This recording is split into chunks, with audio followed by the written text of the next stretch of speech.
Welcome to MPS Now, your source for the latest news from Montgomery Public Schools.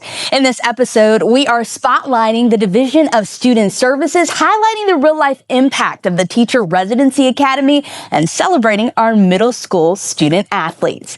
Big shout out to the sixth graders at Floyd Middle Magnet for helping us kick off this episode.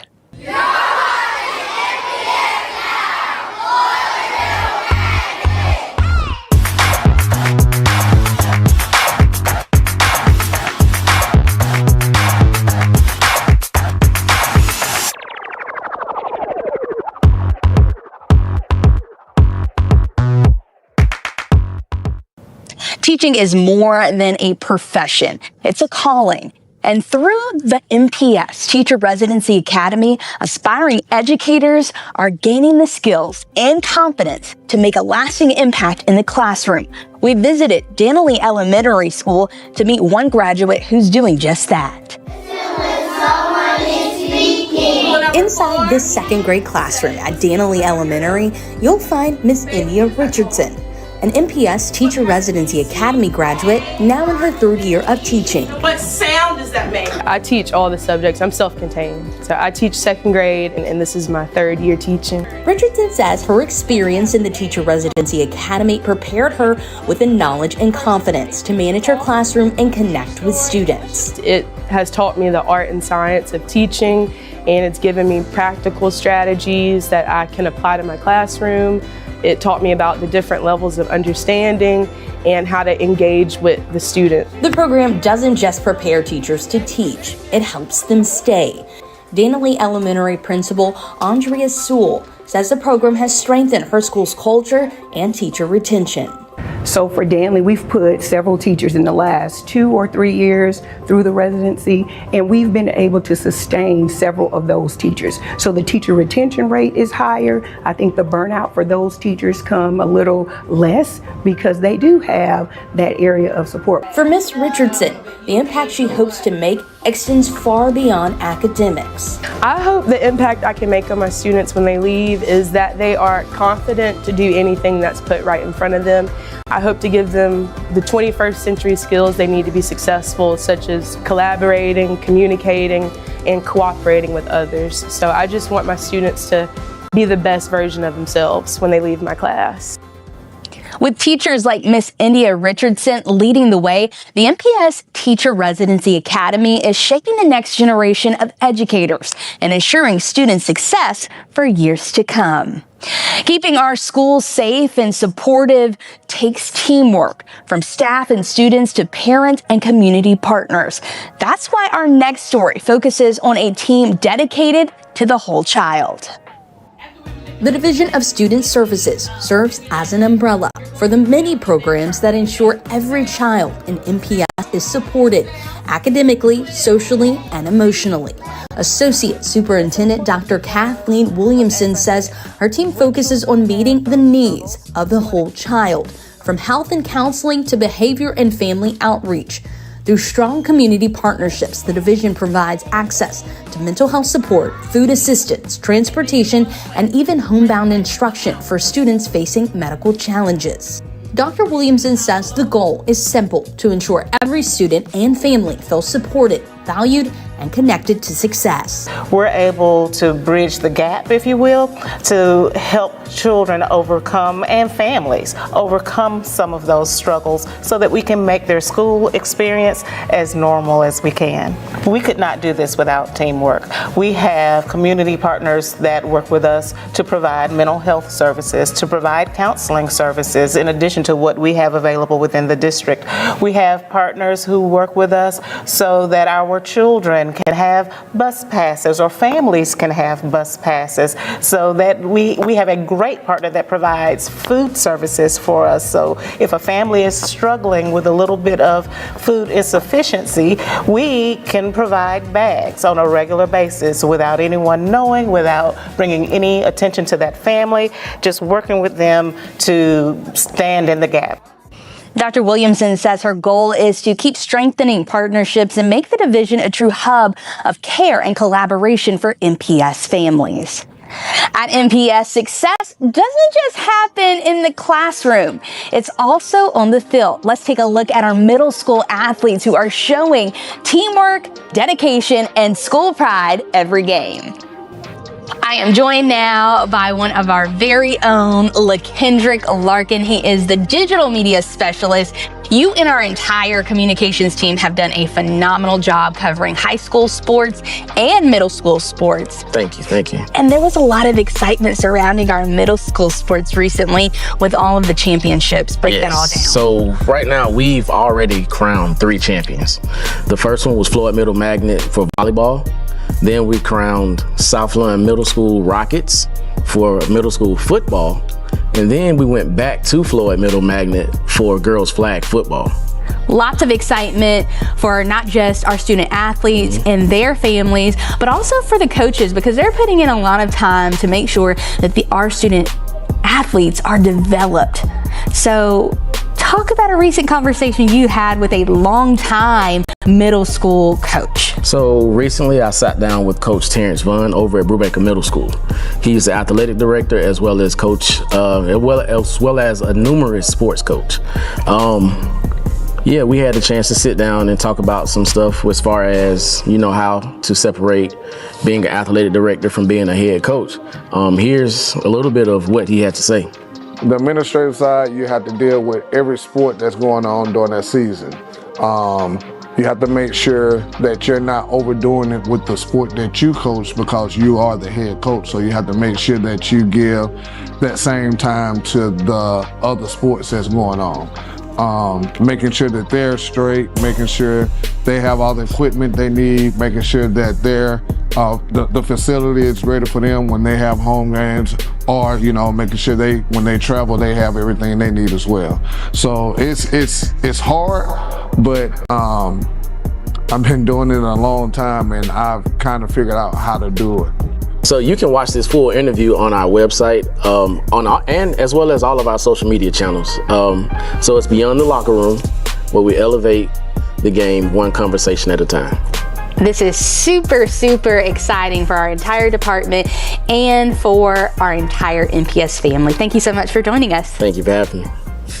Before we wrap up, it's time for a quick MPS Mind teaser. Here's today's question. What does the acronym JAG stand for in JAG High School? Take a moment, think about it.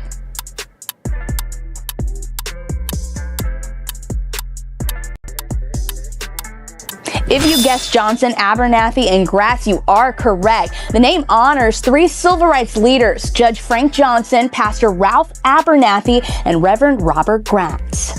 That's it for this episode of MPS Now. Don't forget to send us your classroom shout outs. We love featuring our students and staff. Remember, our schools, our communities, our future. Be sure to watch, share, and stay connected with MPS on social media. We'll see you later.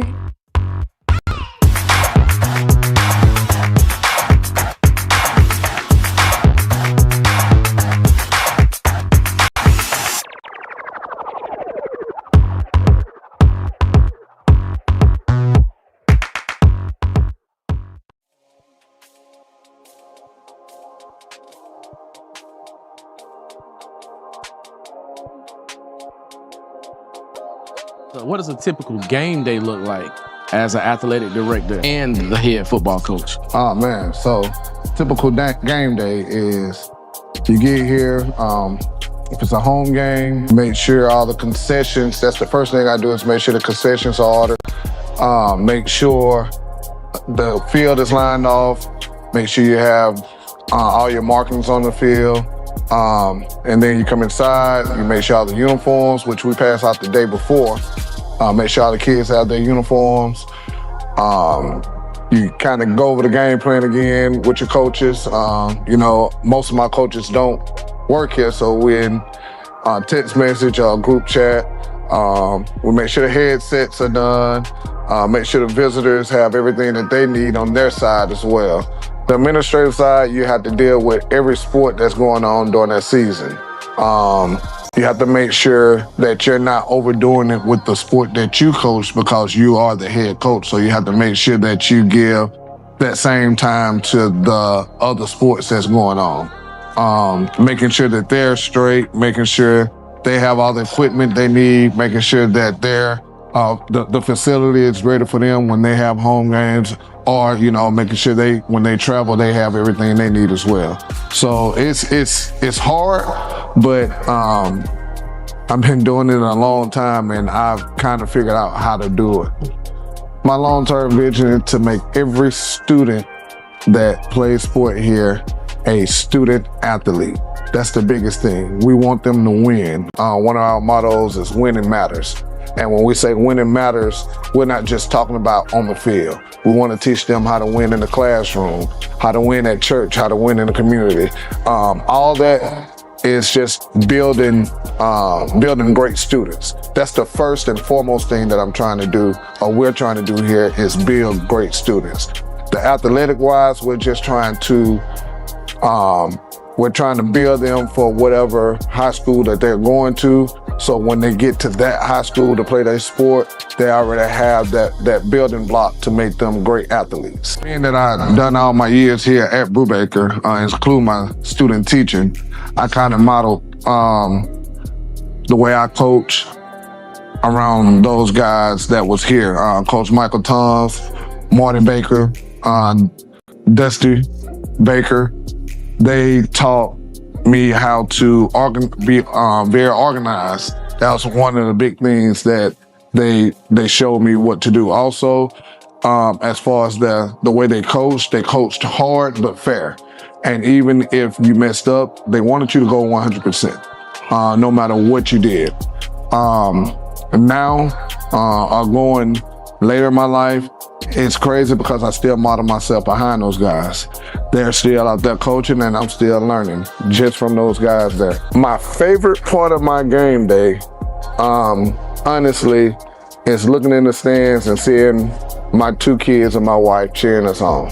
That's the best thing ever. To have a supportive family on what you do, and the way these sports take away from your family, and them still coming to support you, that's the best feeling ever. Legacy that I want to leave, if it's greatness. I want these kids to understand the amount of time, the amount of resources and everything that we put in for them. And it's great here. It's different here. That's all. Another motto, it's different at the Brew. I want them to understand it's different because every place that you go, it's not going to be great. So I hope to leave that it's great here. I would like to coach me. Like it's a people cold. I think whatever God's made me for my purpose. So instead of coaching simple set, I'm not really so proud of that. Under abundance of chance, my head is bloody, but I'm out. Beyond this place to rap the tears, wounds with the heart of the shaking. And yet the millions of the years find and shall find you unafraid. It matters not how straight the game, how charged with punishment and struggle. I am the master of my fate. I am the captain of my soul. 1, 2, 3.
Welcome to the Montgomery County Board of Education meeting. Today is November 12th, 2025, and the time is now 5 o'clock. The board meeting is now being called to order. At this time, we will have an invocation by Reverend Harlan Cummings from Ebenezer Missionary Baptist Church. If you would come up, please.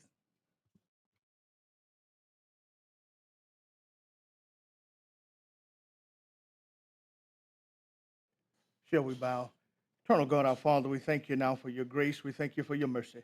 Lord God, as we gather here in this room this evening to discuss business of MPS, Lord God, we ask that you would open our minds, open our hearts, oh God, that we might be able to receive what is said tonight. Lord God, we ask now that you allow us to touch and agree. In the name of the Father, Son, and the Holy Spirit, we pray. And now, may the grace of God be with us throughout this meeting. And Lord, we'll be ever so careful to give you the praise, to give you the glory and the honor. Now, Lord, let the words of my mouth and the meditations of thy heart be acceptable in your sight, O Lord, my strength and yet my Redeemer. In Jesus' name we pray, and every saint said amen. Amen. Thank you. At this time, if you'll stand for the Pledge of Allegiance. I pledge allegiance to the flag of the United States.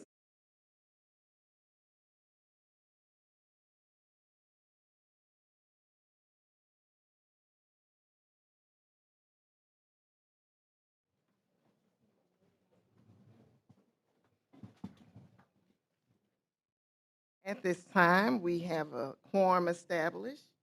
Before we approve the agenda, we'll need to amend it. Under number 8, we're going to have a new number 9, which would be executive session. Number 10 will be the Age of Learning MOU. Number 11, September 2025.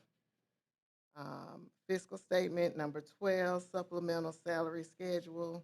Number 13, CNP. Number 14, consent agenda.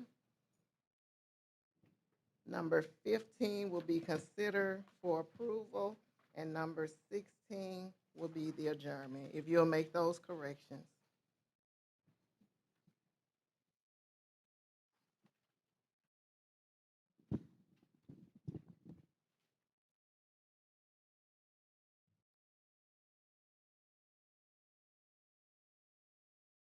All right, and for number 9, executive session will be on personnel.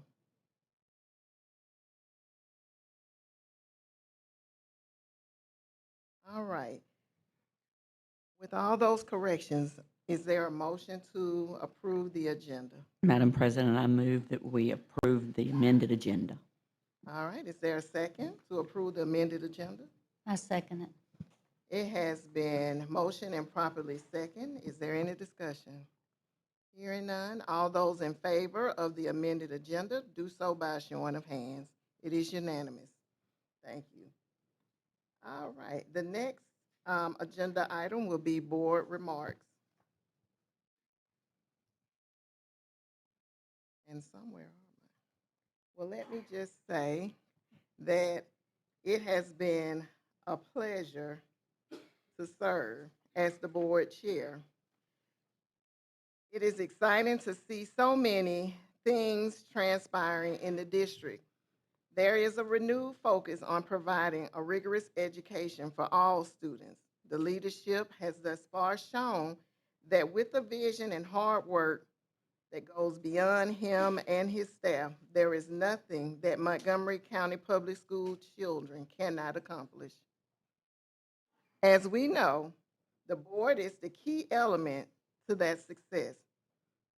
To set the vision and the mission and to expound on the core values of MPS.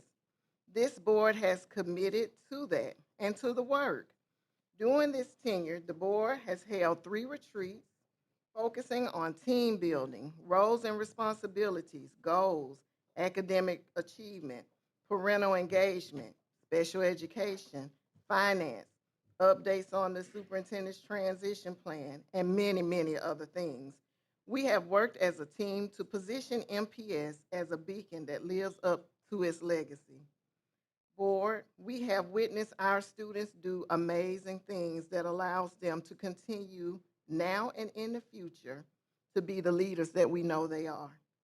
Thanks to Gear Up through the illustrious Alabama State University, they are now authors who have expressed how crime and other policies have impacted them on a daily basis. They have showcased how they can be top tier scholars by being a part of the National Merit semifinals. They are athletes with character and display it in every field and on every court. They wow us with their artistic expression. They are building the dream of this community, and for that, we are so proud. Board members and Superintendent Byrd, it has been a pleasure leading with you. It will always be an honor to serve with you. May our next chapters be as strong as this chapter moving forward. Thank you.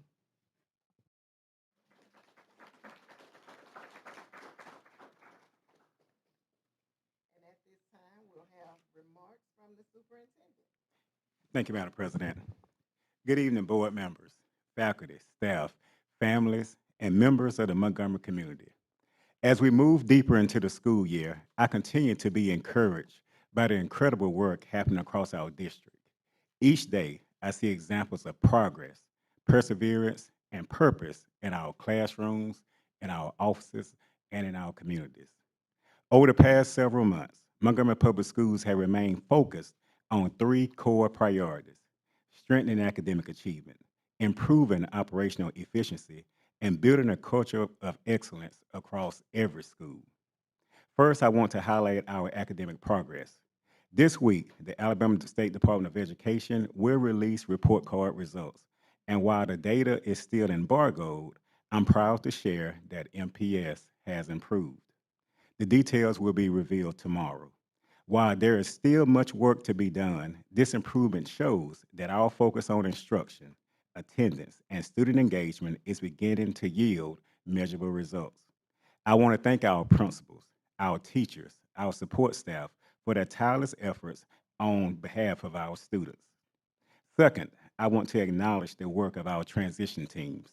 Over 80 educators, parents, and community members came together to assess our current systems and provide both short and long-term recommendations across key areas: human resources, student achievement, communications and community engagement, and chronic absenteeism.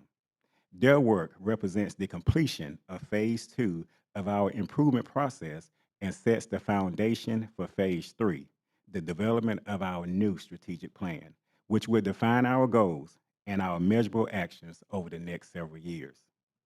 Third, we will continue to make progress on our key initiatives, projects that will reshape the future of MPS. While these initiatives are still embargoed at this time, each of these efforts is a part of our commitment to expanding opportunities and eliminating barriers by whoever or wherever they exist so that every child in Montgomery can thrive.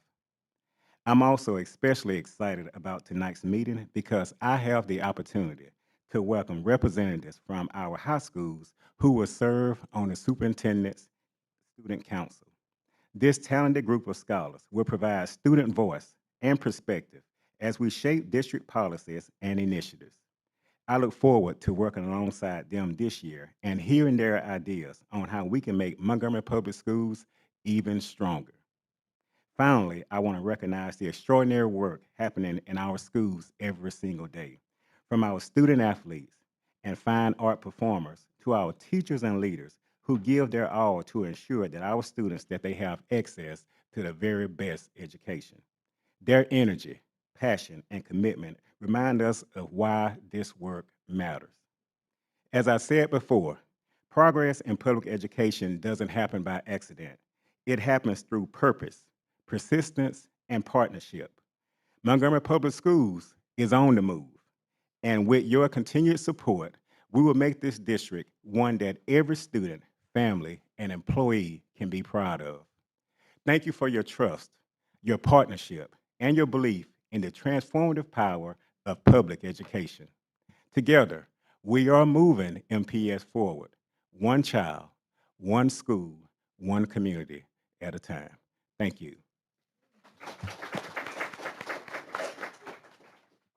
Thank you, Dr. Berg. So well said. At this time, we will have Ms. Rosanna Bruton to come with board recognitions. Good evening. Good evening. Good evening. Good evening, Madam President, Dr. Bird, and board members. It is truly an honor to join you this evening. We have a number of recognitions tonight. I would like at this time to welcome you to the front as we will proceed with our recognitions and take photos. Montgomery Public Schools is proud to celebrate Mrs. Kathy Mays, who recently was featured on WSFA's Class Act segment. She's dedicated her entire career to Morning View Elementary, leaving a lasting legacy of care, learning, and inspiration for students and colleagues alike. At this time, I'd like to welcome Mrs. Kathy Mays.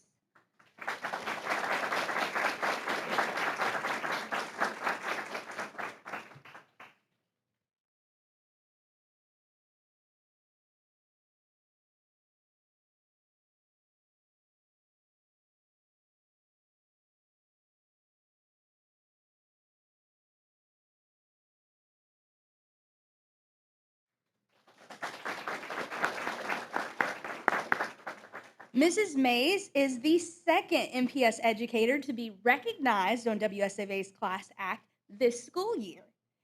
Earlier, Park Crossing High School teacher Mrs. Shanice Hauser-Tyson was honored in September for bringing biology to life through hands-on experiments and real-world learning expertise.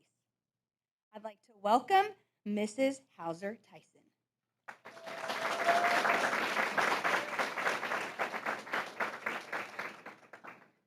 If we can just give her a moment, she is in our other room. We will welcome her over.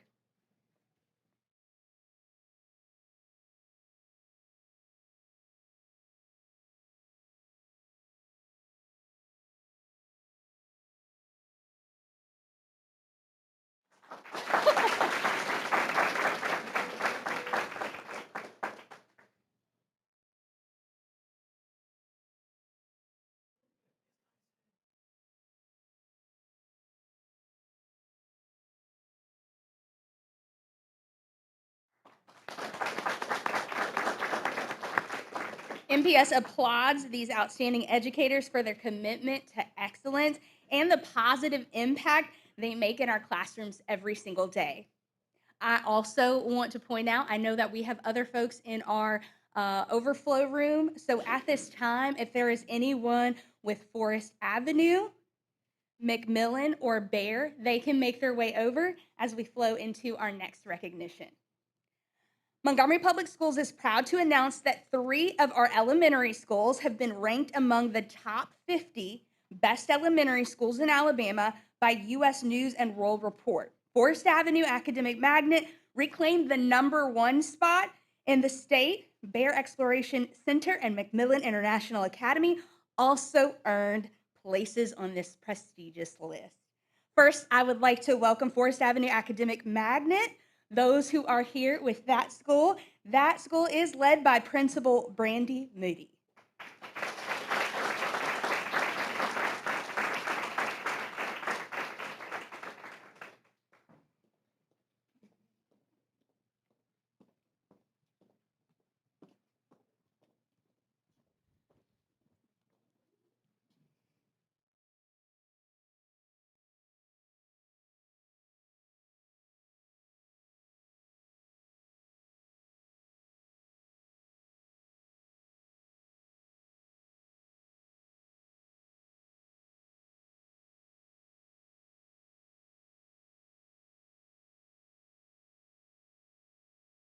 Thank you so much. Bear is under the leadership of Principal Dr. Nina Williams.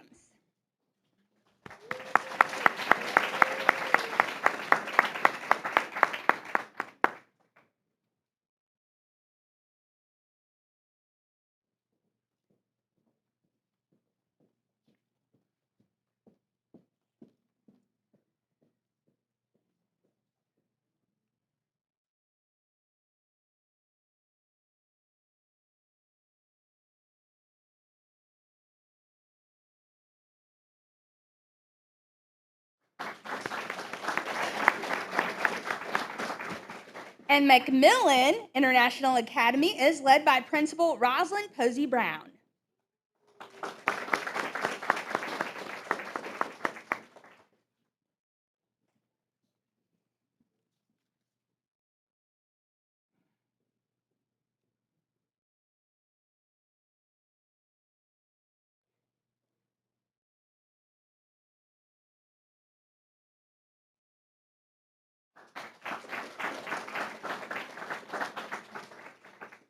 I would also like to point out this comes just months after Lamp High School earned the #1 ranking out of 297 high schools in Alabama and number 30 nationally, further demonstrating the district's commitment to academic excellence and student success.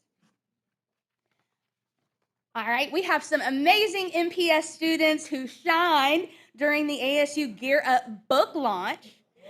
Yes. And we are absolutely thrilled and proud to celebrate those student achievement. A student-authored book, Something Better, Essays About Problems in Our Communities and How We Might Solve Them, features contributions from 10th and 11th graders across 4 MPS high schools. I'd like to welcome at this time Mrs. Ross, Director of ASU Gear Up, to speak just briefly about the program.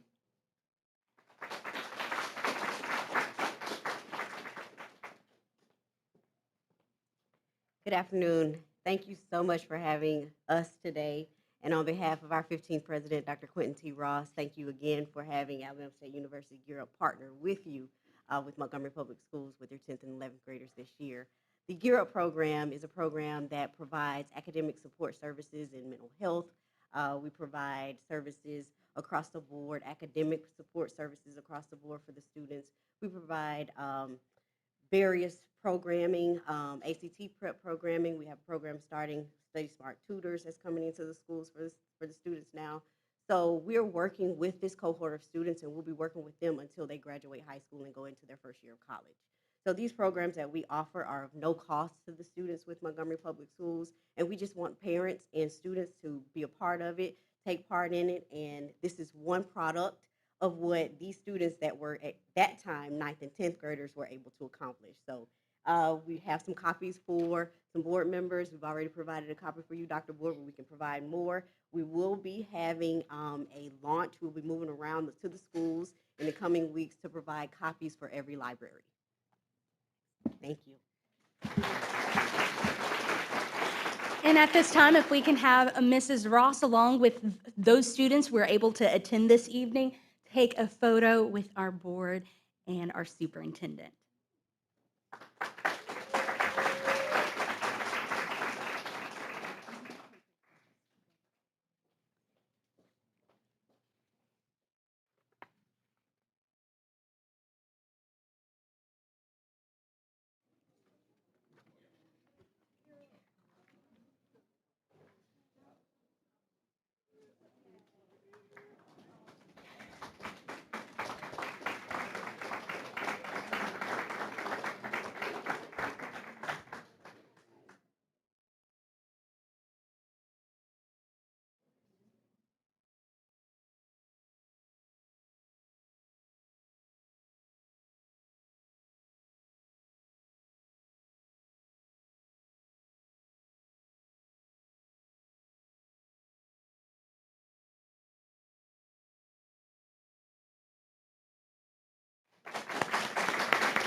We have 2 student spotlights.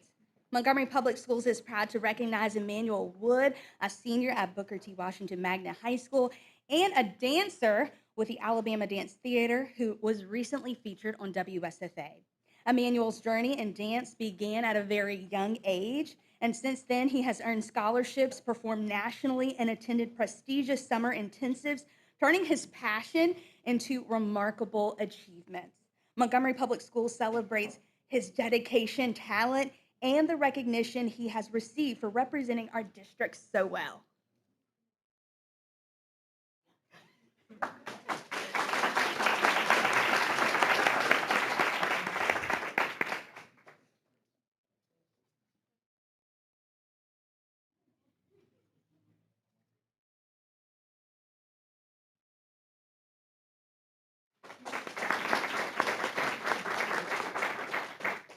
Montgomery Public Schools would like to recognize Armani Streeter, a student at Park Crossing High School, for being selected as one of only 8 students nationwide to attend the prestigious Francis Hesselbein Student Leadership Program at the United States Military Academy at West Point.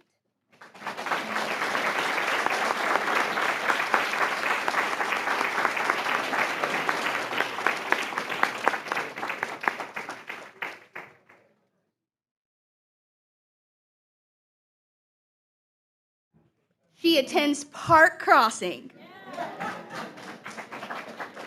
And this achievement comes after she participated in the Military Child Education Coalition student-to-student training, and Major Charnel Joyner is the junior ROTC instructor at Park Crossing.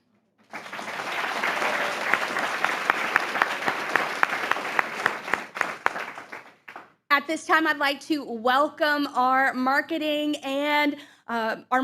manager, Monet Stevens, who is going to introduce the Superintendent Student Council.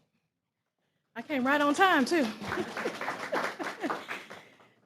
Good evening, Madam President, Dr. Byrd, and members of our distinguished Montgomery Public Schools Board of Education. It is an honor to stand before you today to introduce the 2025-2026 Superintendent Student Advisory Council. This exceptional group of 15 students represents not only their individual schools, but the voice and the spirit of the entire MPS student body, all 26,000 students. Students, when I call your name, please come forward and you guys will take an individual photo with the board, and then you'll be seated, and afterwards the entire group will come up for a group photo. First, we have Mr. Justin Jenkins.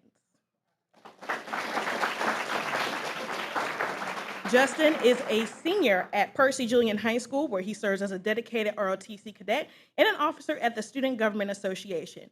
After graduation, Justin plans to attend college and continue developing his leadership skills to serve his community. Ladies and gentlemen, Mr. Justin Jenkins. Next, we have Mr. Christopher Wang. Christopher is a senior at Lamp High School, where he is actively involved in student government and serves on the school-based student council. After high school, he plans to attend college and pursue a career in government as a political advisor or strategy consultant, helping organizations solve problems and achieve their goals. Ladies and gentlemen, Mr. Christopher Wang. Next, we have Miss Elizabeth Hines. Elizabeth is a senior at Carver High School, where she serves as a member at large for the Student Government Association, president of the choir, and a member of the STEM Club. She plans to attend a 4-year university to major in education or mechanical engineering. Ladies and gentlemen, Miss Elizabeth Hines.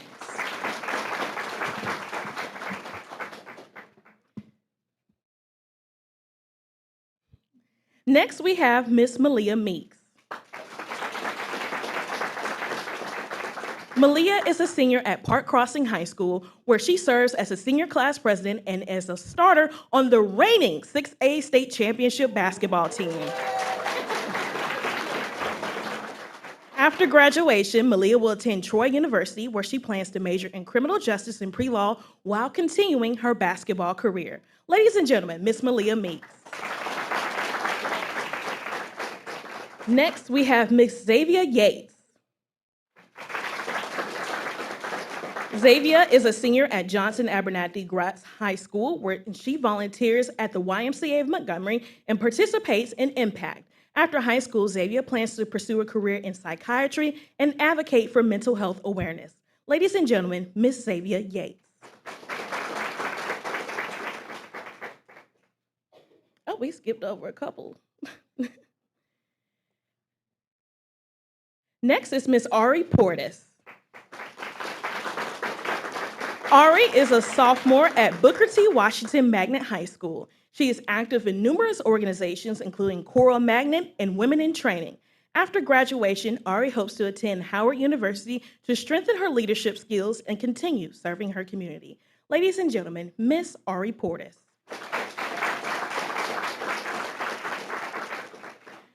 Next, we have Mr. Javier Salary. Javier is a junior at Carver High School, where he has served as vice president of the school's media team. After graduation, he plans to pursue a career in real estate and coach cheerleading, further developing his leadership and community engagement. Ladies and gentlemen, Mr. Javier Salary. And next we have Miss Brayley Joy Thomas. Brayley Joy is a senior at Brubaker Technology Magnet High School, where she serves as the senior class president and an active member of the Student Government Association, along with several community organizations.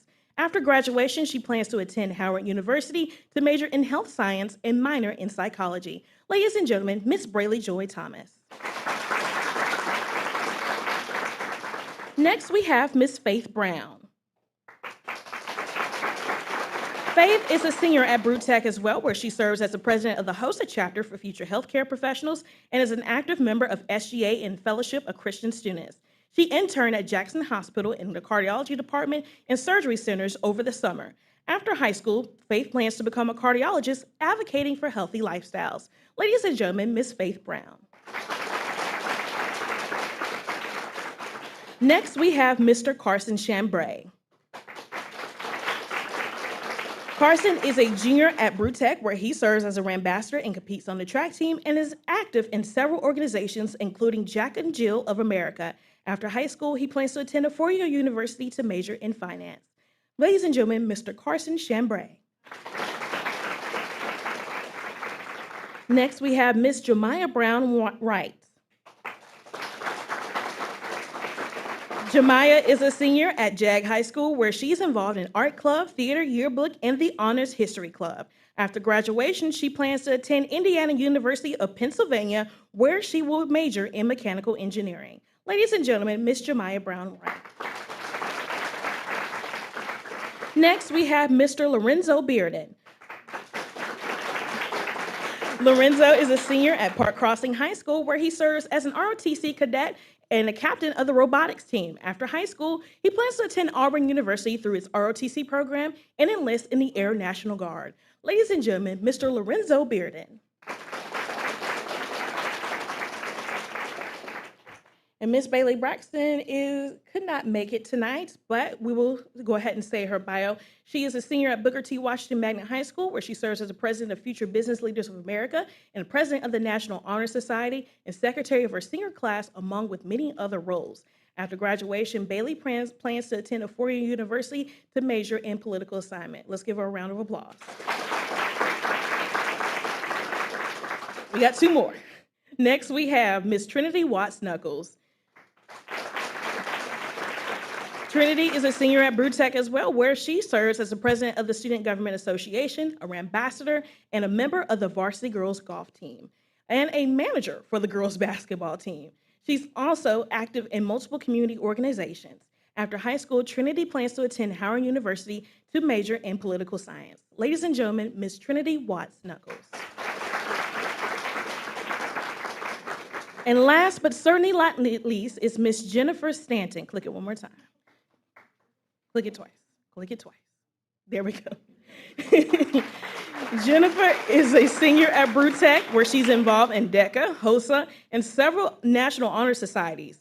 After graduation, Jennifer plans to attend a four-year university to pursue a career as an OBGYN. Ladies and gentlemen, Miss Jennifer Stanton.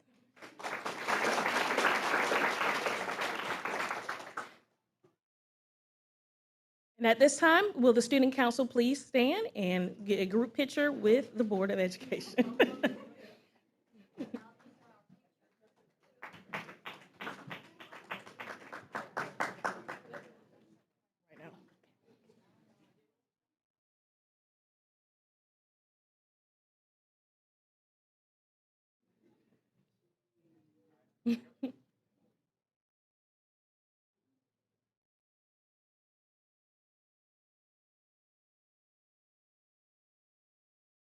And students, please remain standing, because Dr. Bird will have you say an oath in front of the audience tonight.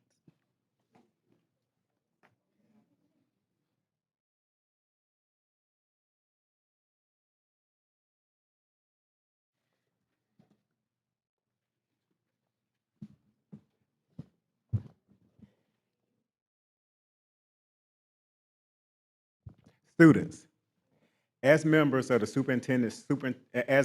let me start that over again. Students, as members of the Superintendent Student Council, you are called to lead with excellence, represent your peers with integrity, and serve your schools and community with pride. Please raise your right hand and repeat after me. I pledge to serve as a member of the Superintendent Student Council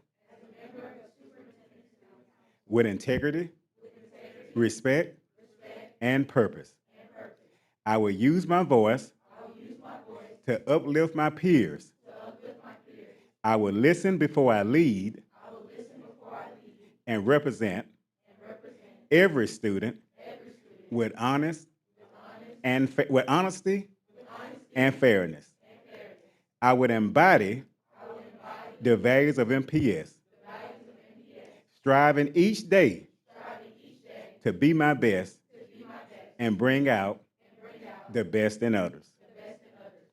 I will honor my school, my community, and myself by leading with courage, speaking with kindness, and standing for what's right and just. I understand that true leadership is not about power or position. It is about purpose, service, and example. I am a leader of today and a builder of tomorrow. I am the voice of my peers and the future of Montgomery. By taking this oath, I'm sorry, you don't have to say that. That's for me, I apologize. But let me say this to you. By taking this oath, that's okay. By taking this oath, you join a proud tradition of student leadership in Montgomery Public Schools. Together, we will serve with purpose, lead with vision, and continue to make MPS a district of excellence. Thank you all so much. I'm looking forward to working with each and every last one of you.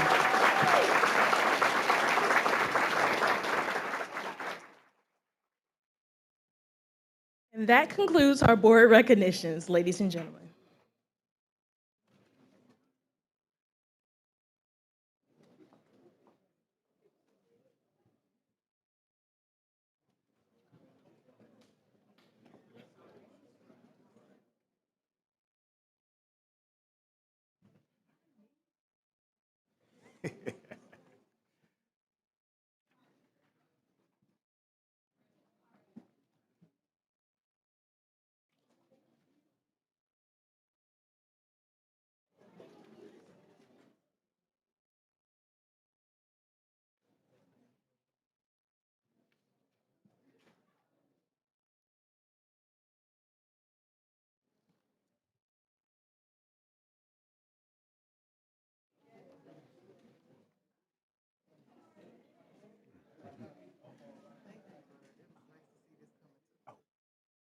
Appreciate y'all so much. Thank y'all.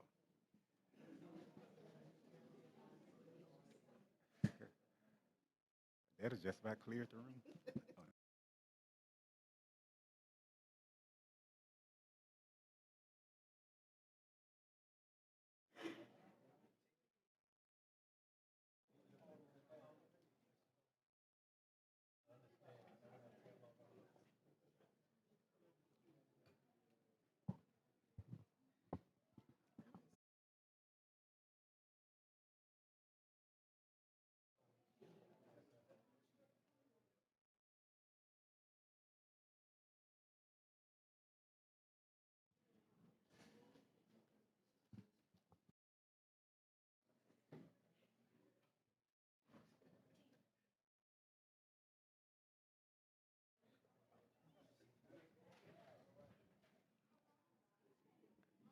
All right. I tell you, MPS is in good hands moving forward. We have some outstanding young people, and oftentimes we don't hear about the exciting things that happen with our students, and we don't get to see it a lot. But tonight was very special. I'll share with a board member. I said, we could end right here, but unfortunately, we do have other items on the agenda. So if you will, allow me to move to the next agenda item for scheduled public comments by Ms. Phaedra Carson Foster. November is Family Engagement Month and what it means for Montgomery. But before Ms. Foster comes to the podium, I will read the rules and procedures for public participation in board meetings. Public comments, requests must be made in advance in writing to the superintendent's office by 4:30 p.m. on Tuesday preceding the meeting date. Requests must have specified the nature of the business to be taken up with the board and the name of the person who will address the board to be added to the agenda. Communications must be respectful. Discussing specific student or employee matters will not be allowed. Individuals who have concerns that are inappropriate to be solved in this venue are welcome to seek a problem-solving meeting with the superintendent. Immediate feedback by the board may not be provided. However, you may be contacted for follow-up by the superintendent or designee. Public comments may not exceed 3 minutes. The board chairman has full authority to terminate the remarks of any person whose comments contain personal attacks, exceed the time limit, or are otherwise inappropriate.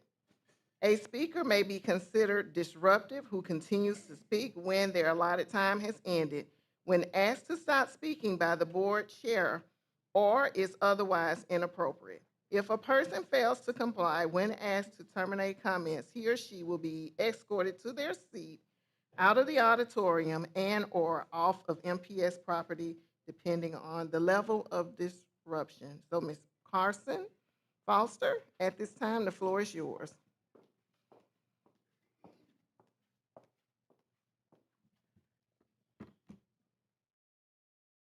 Good evening. November is Family Engagement Month, but what does that really mean in Montgomery? This Friday marks 65 years since 6-year-old Ruby Bridges walked up the steps of the New Orleans school guarded by federal marshals. America integrated its K-12 schools not with compassion or preparation, but by sending children into mobs of angry adults. Those adults could have simply welcomed that child. Or, as in 1 Thessalonians 4:11 says, reminds us, remained quiet and minded their own business. But instead, they showed up and shouted slurs at a 6-year-old and even brought a tiny casket with a black baby doll in it to menace her. We've all seen the photographs of Ruby and the marshals. We've seen the crowd, but what about her parents? I imagine her parents like many of us, wishing they could have been there to protect her. Were her parents ever welcome to become part of that school community? Here in Montgomery, the city that calls itself the birthplace of the civil rights movement, our schools are now 95% Black. When something goes wrong, we hear the familiar question, what about the parents? But again, I ask, were all parents ever truly welcome to become part of the school community? After spending the past half-decade working to help this district evolve, I can tell you that family engagement here remains largely performative. Family engagement isn't about photo ops or checking boxes. It's about partnership, respect, and shared responsibility for our children's success. Too often, the parents most likely to interact with our schools on behalf of their children, mothers, grandmothers, aunties, are met with bias, not welcome. It's ironic, given this city's history and our current demographics, and it's holding us back. We have research, resources, and programs that could help this district evolve. But even as volunteers, we face the same raggedy bias, and it is preventing progress. Tonight, I am again requesting a meeting with the superintendent and the head of the Office of Student Support Services with the new board chair, so we can move from performance to partnership. Next month marks 70 years since the Montgomery bus boycott, a movement whose mass meetings were organized by educators Joanne Robinson and Mary Fair Burks, women who refused to accept disrespect and second-class citizenship. I stand here in the same spirit. I know that together we can fulfill the dream that was sparked in this community 70 years ago. Thank you. Thank you. Ms. Hart, do we have any citizen comments? No citizen comments, okay.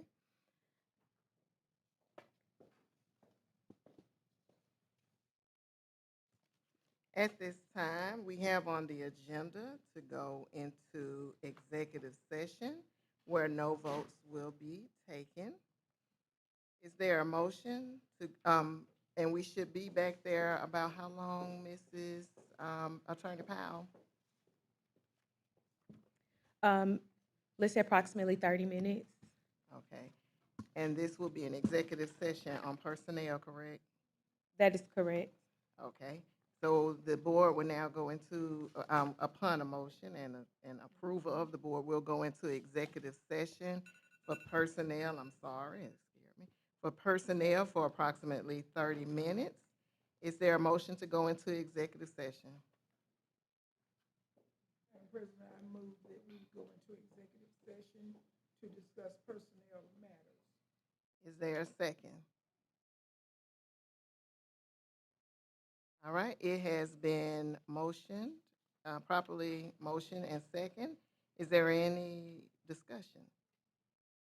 All right, hearing none, all those in favor of going into executive session for personnel, do so by a showing of hands. It is unanimous. All right, at this time, the board will now go over into executive session.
It's important that every student goes to school every single day.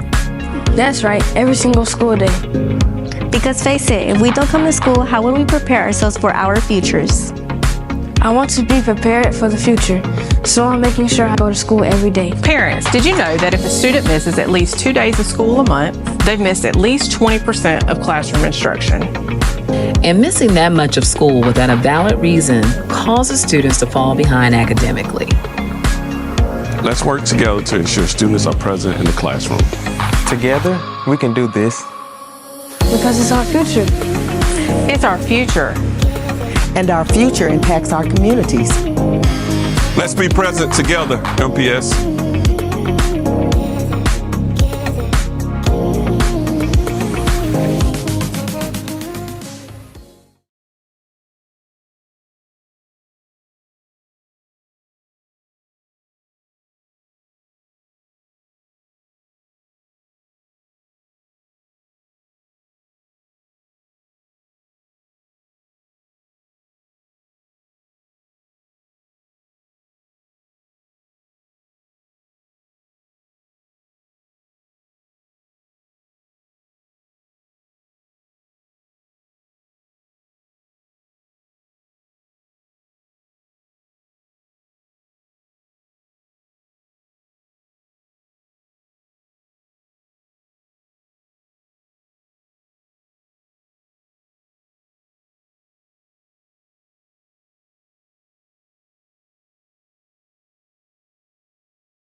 All right, thank you, Mr. Larkin. The Montgomery County Board we will convene with our regular board meeting. There was no vote taken in executive session. Our next agenda item will be Ms. Carr with Age of Learning MOU.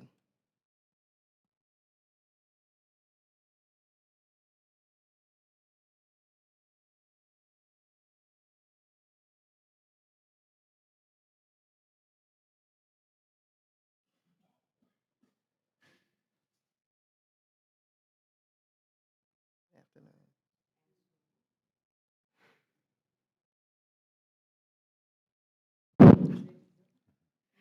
Good afternoon, Madam President, Dr. Byrd, and school board members. I am Tara Carr, Director of Pre-K Programs. This afternoon, the Pre-K Department, under the Academics and Accountability, seeks your approval for the Memorandum of Understanding between Montgomery Public Schools and the Age of Learning in the amount of $400,000.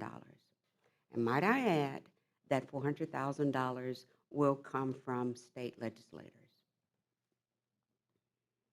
Are there any questions? Oh, I'm sorry. I see you with your PowerPoint.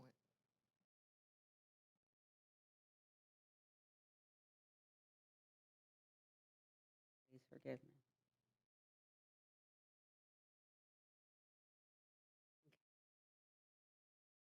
Who's sponsoring this bill?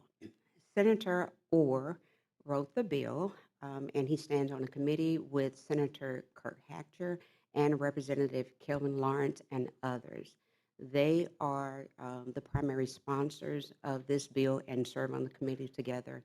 This bill is in an effort to allow Montgomery Public Schools first class pre-K students, or should I say scholars, the opportunity for extended learning at home. Governor Kay Ivey has approved this bill, and it is, as we speak, moving through for the funding to be released to Montgomery Public Schools.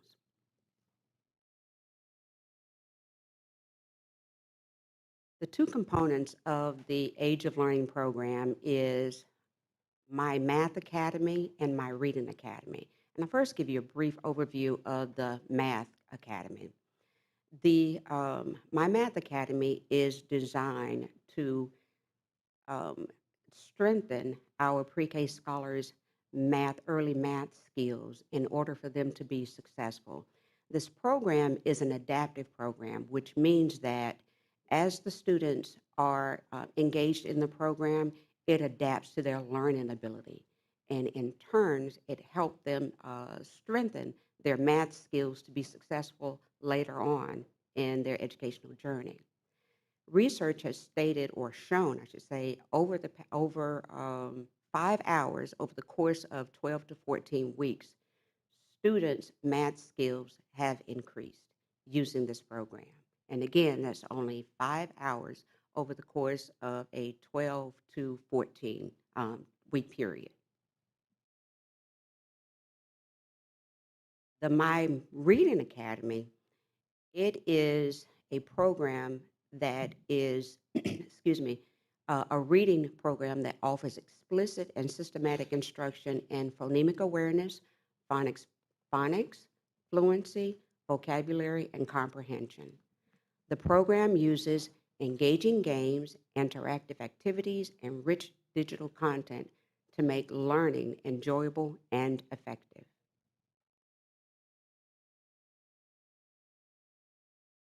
How impactful is this program? There was a study done using the Age of Learning program.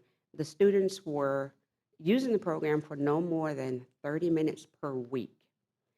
And in a semester-long implementation, the My Reading Academy and My Math Academy helped close the learning gap by 84% between research and non-research sites using STAR Early Literacy. The voluntary pre-K students who were not kindergarten ready showed 62% greater growth on Spring Star assessments compared to the non-users. Again, with only 30 minutes per week. The My Math Academy meets the ESSER Tier 1 standards for being a research-based program.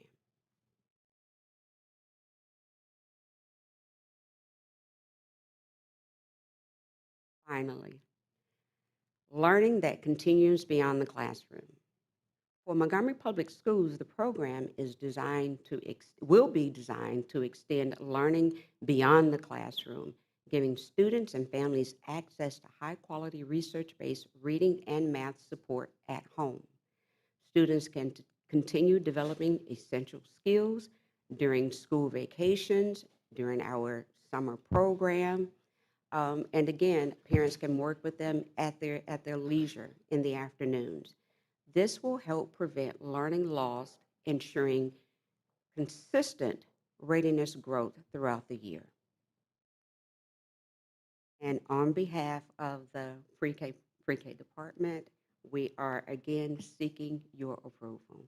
Thank you all kindly. Thank you, Ms. Carr. Are there any questions? Ms. Cloud?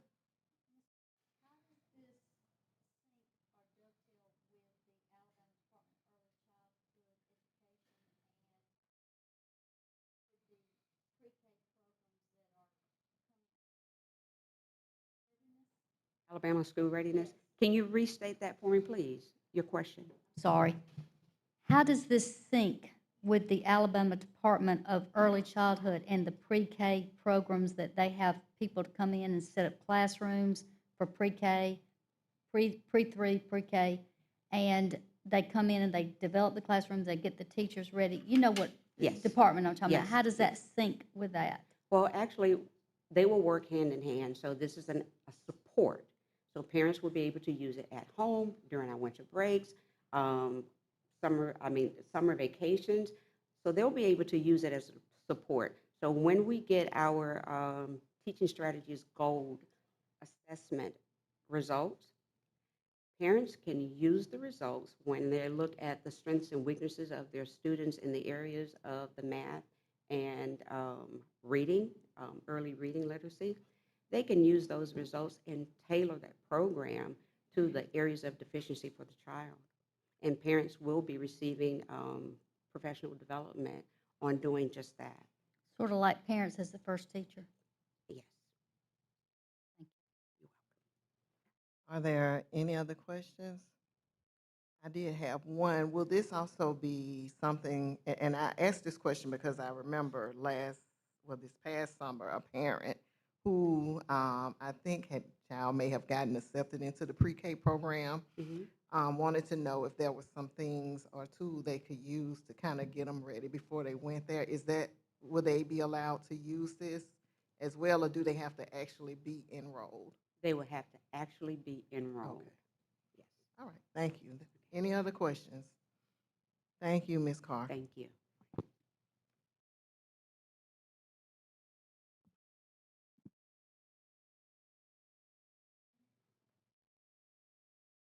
Our next agenda item will come from Ms. Pamela Watkins, the September 2025 financial statement.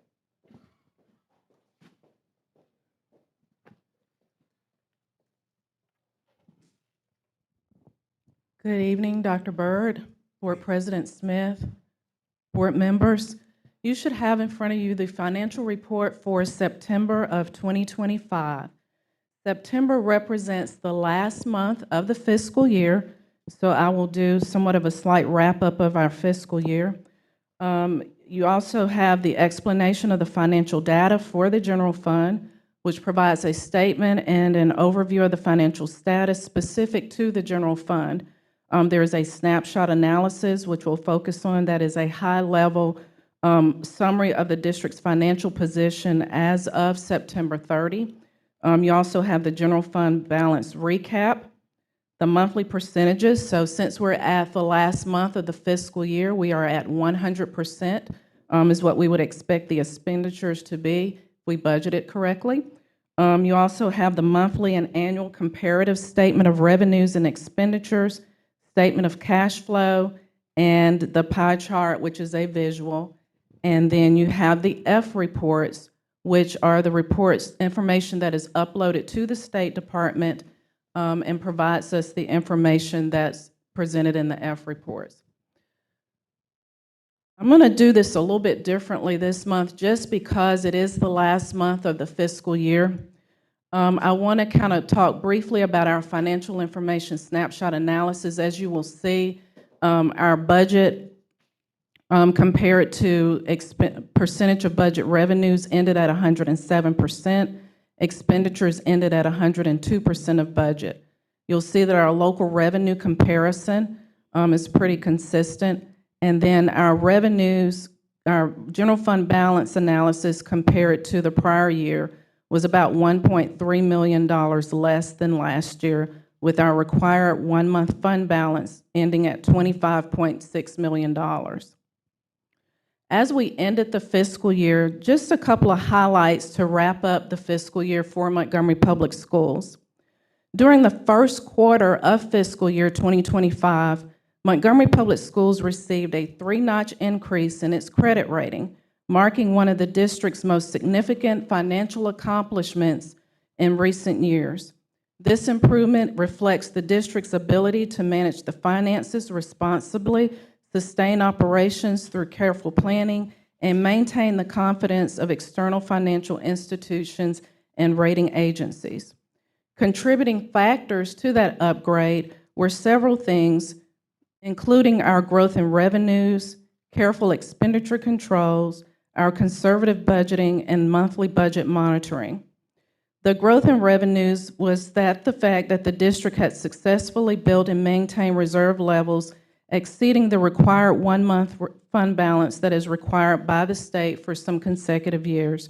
This created stability and flexibility that caught the attention of the S&P rating agency. Closely monitoring and approving our expenditures to ensure that all align with approved budgets and district priorities involved collaborations with our departments. Conservative budgeting, planning based on realistic and sustainable revenues.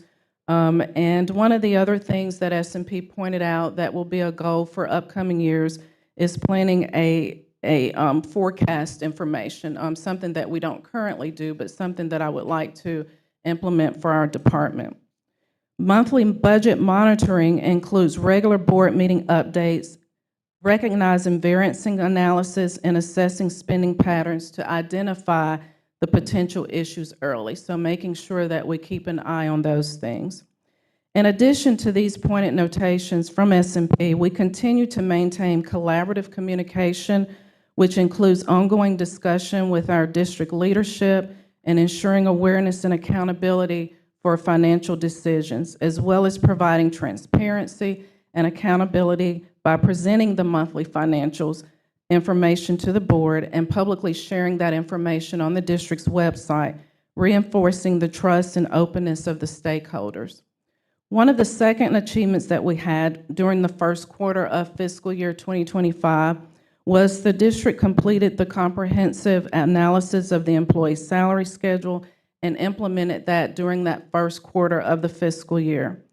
The review led to targeted adjustments designed to promote competitive pay within the Tri-County area and improve recruitment and retention and ensure equity across the various job classifications.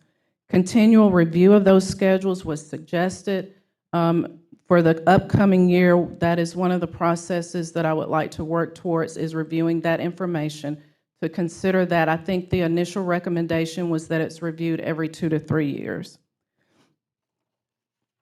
As we have highlights, we also have things that we have to keep in mind for concerns, things that we have to be on the lookout for, revenue and enrollment trends.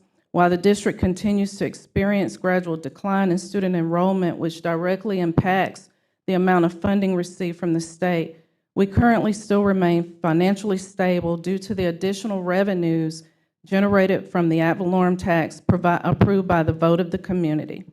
Fiscal year 2025 actually marked the second year of us receiving those increased revenues, and the impact has been significant. This voter-approved support has been instrumental in providing additional units to support our arts classes, our music classes, our foreign language, advanced placement, career tech, providing additional assistant principals for our schools, and additional student support services. The district remains deeply thankful to the community for recognizing the importance of investing in education. Our second thing to be on the lookout for is, of course, the sunset clause in 2028 of the 6 mills approved by voters included a sunset clause that will expire in 2028 unless renewed. This potential expiration could result in significant reduction in annual local revenues.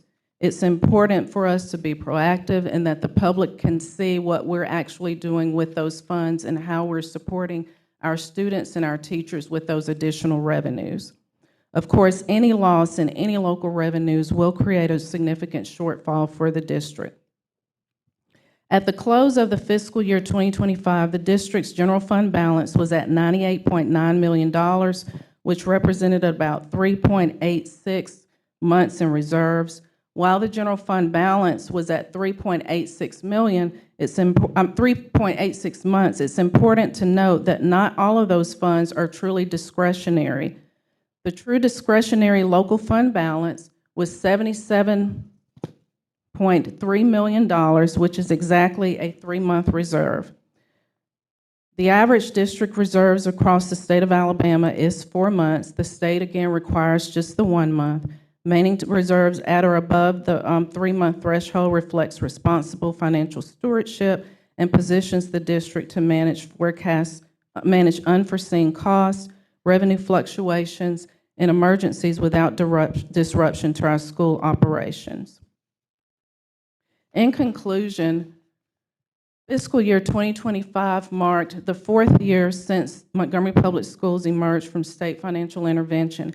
And in that time, the district not only maintained stability, but has achieved several milestones that demonstrate significant growth and recovery, including rebuilding the fund balance to healthy levels, earning multiple credit rating upgrades, establishing and maintaining sound financial policies and practices, restoring stakeholder financial confidence through transparency, accountability, and consistent communication.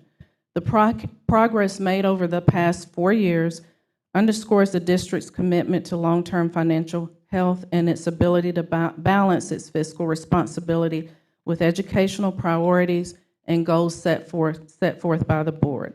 Montgomery continues to demonstrate strong financial leadership, accountability. Through strategic planning, open communication, and responsible management, the district is well positioned for continued financial success in the years ahead. One of the things I do want to recognize, if it's okay, is that finance is a really, really busy department. And I know some of our team members watch the board members, and I just want to take this opportunity to thank all of the finance team that work behind the scenes in supporting the work that we do. They work very hard. I really appreciate all of them and all of the work that they do, and I want to recognize them as well. All right. Are there any questions? All right. Well, I do have a couple. Yes, ma'am.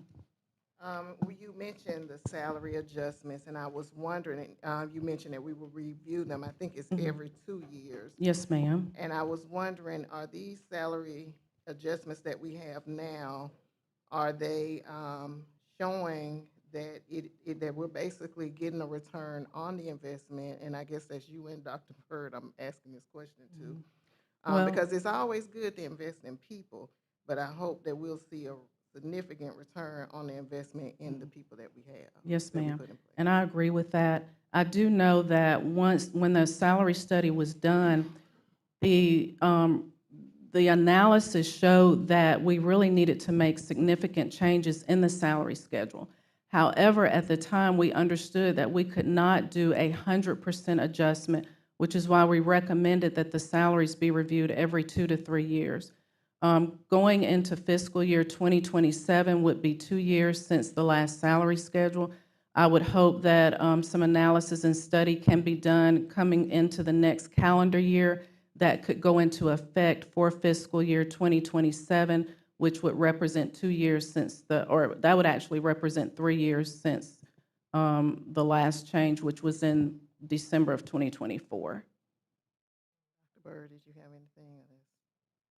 Well, of course, I've only been here for these past 5 months, but I can say in that in leading this team, we are definitely working hard. We're working hard to improve transparency, but most of all, we're actually working hard to ensure that every member is accountable to the people and children that we serve. So as a team, of course, we come here, we work hard every single day, and I think the team realizes and know that I do hold them accountable for what we're actually doing, and so we're definitely working hard. We're moving forward, and I think within that we will continue to improve as a district. Absolutely. That was my only question.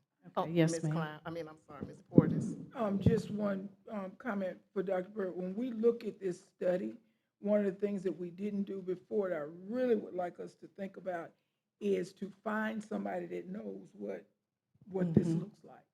To search some districts or some, I'm sure there are people that do this for a living, but we'll need some guidance as we move to review this. Absolutely.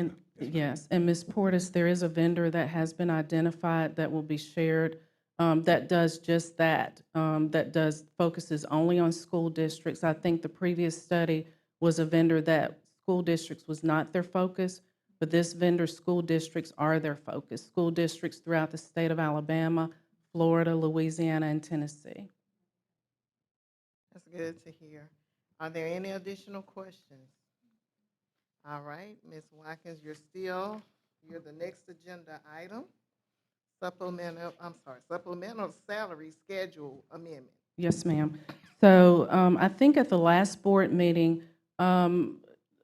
District Athletic Director came forward and stated that the girls wrestlers could no longer be on the same team with boys wrestlers.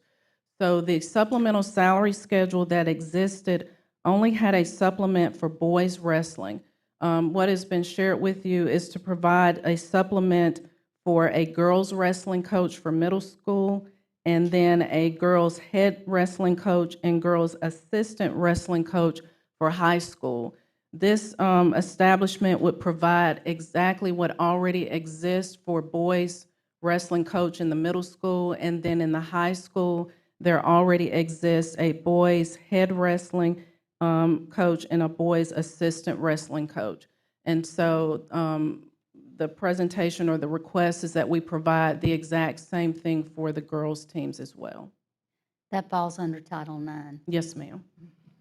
All right, any other questions? All right, Ms. Pamela Watkins, one more. CMP certification supplement incentive. Yes, ma'am. So but what you have before you is a request from the Child Nutrition Department to provide a certification incentive plan for their team. This would be funded out of the CMP funds. They have presented this as part of their plan, their improvement plan for the CMP department. And so what this would do is that the staff members would seek certification via the SNA certification program. This is an optional certification. I think there is a mandatory one that is required for CMP workers. This would be in addition to. And so those who choose to receive the certification, she's got the stipend amounts that would be allowed whether they get a certification 1, 2, 3, or 4. Again, this has been presented as part of their improvement plan to the state CMP department, and it is funded 100% out of CMP funds. Are there any questions? Ms. Brown? My question is, once an employee becomes certified, are they required to stay here at any length of time? That's a good question. I will reach out and ask Ms. Beard that very question. That's a great question. Yes, ma'am. Are there any additional questions, Cloud? That's exactly what I was going to ask. Okay, It's yes, like ma'am. if we're going to help them get certified, then they commitment to us is a certain number of years or, Yes, to ma'am. get that. Thank you. Okay, I will definitely reach out and get an answer to that question and provide it to you. All right, thank you. At this time, our next agenda item will be the consent agenda. Dr. Byrd. Thank you, Madam President, board members. Madam President, board members, at this time, Superintendent requests your approval of action items 13A through 13F. Oh, I'm sorry. We renumbered. Okay, thank you. Sorry about that. Superintendent requests your approval of action items 14A through 14F. The superintendent's made a recommendation. Is there a motion? I move to accept the recommendation of the superintendent. Is there a second? It has been motioned and properly second. Is there any discussion? Hearing none, all those in favor do so by a showing of hands. It is unanimous.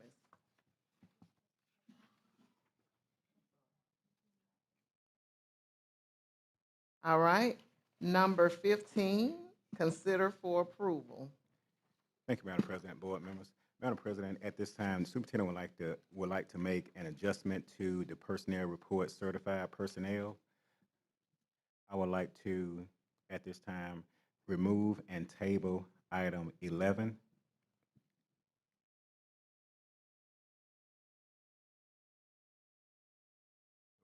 With that adjustment, superintendent recommends your approval of the personnel report certified personnel with action item 11 being removed and tabled. All right, the superintendent has made a recommendation. Is there a motion? Madam President, I move that we accept the recommendation of the superintendent removing item 11 for personnel report certified personnel. Is there a second? It has been moved and properly second. All those in favor do so by a showing of hands. The vote is 4-1. The motion passes. Dr. Byrd. Thank you. Superintendent recommends your approval of item 15B, personnel report classified personnel. The superintendent's made a recommendation. Is there a motion? Madam President- I'm sorry, go ahead, Pam. I move to accept the superintendent's recommendation for the personnel report classified personnel. Is there a second? I second. It's been moved and properly second. Any discussion? Hearing none. All those in favor do so by a showing of hands. It is unanimous. Thank you. I'm sorry. Go ahead. Superintendent recommends for your approval action items 15C, personnel report teams. The superintendent's made a recommendation. Is there a motion? I move to accept the recommendation of the superintendent. Is there a second? It has been moved and properly second. Any discussion? Hearing none, all those in favor do so by a showing of hands. It is unanimous. Dr. Byrd. Thank you. Superintendent recommends your approval of action items 15D, part-time supplemental personnel press minutes. The superintendent's made a recommendation. Is there a motion? Madam President, I move that we accept the superintendent's recommendation for part-time supplemental personnel. Is there a second? Is there a second? I second it. All right, it has been moved and properly second. Is there any discussion? All right, Ms. Brown. I just want to verify that the part-time personnel has been vetted closely to verify the certification. Dr. Ford, you want to speak to that?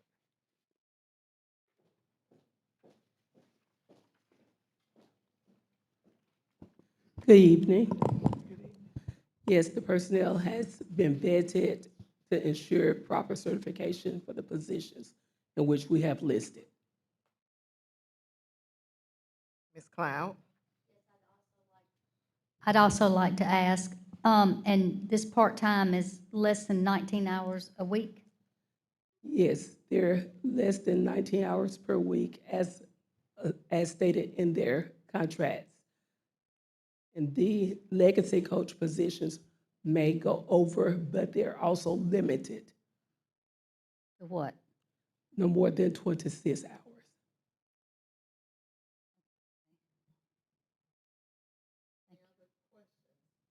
So are there any other questions?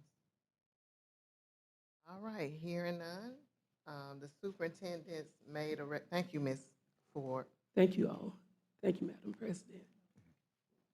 The superintendent's made a recommendation for the part-time supplemental personnel press minutes.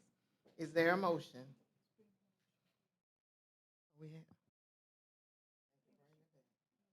Is there any discussion? No further discussion. Thank you, Ms. Portis. All those in favor, do so by a showing of hands. It is 4-1. The motion passes. At this time, the regular board meeting for the Montgomery County Board is now adjourned. We will begin our work session.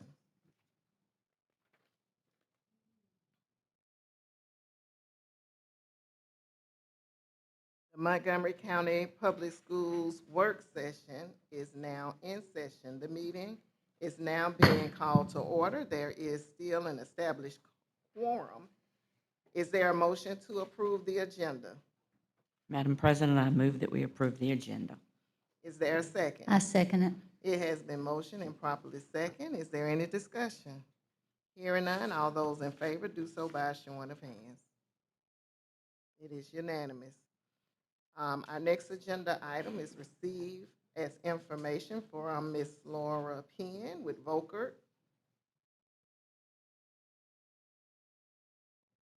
Good evening, Dr. Byrd, President Smith, board members. Thank you for allowing me to bring November's CIP update to you.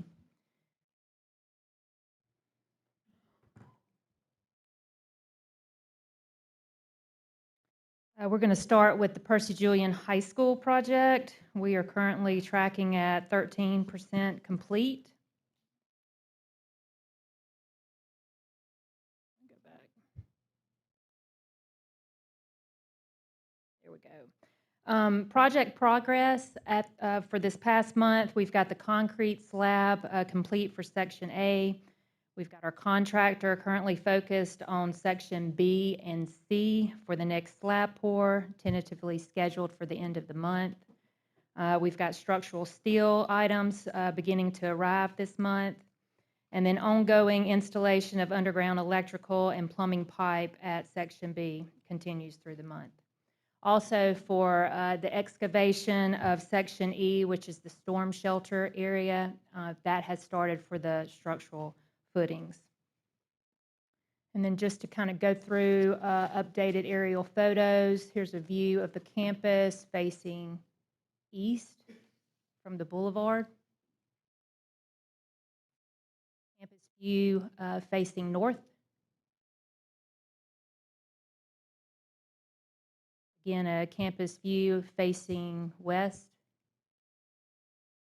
And then to round it out, here's our campus view facing south. And what you see in that bottom right-hand corner is where your slab is complete for that Section A.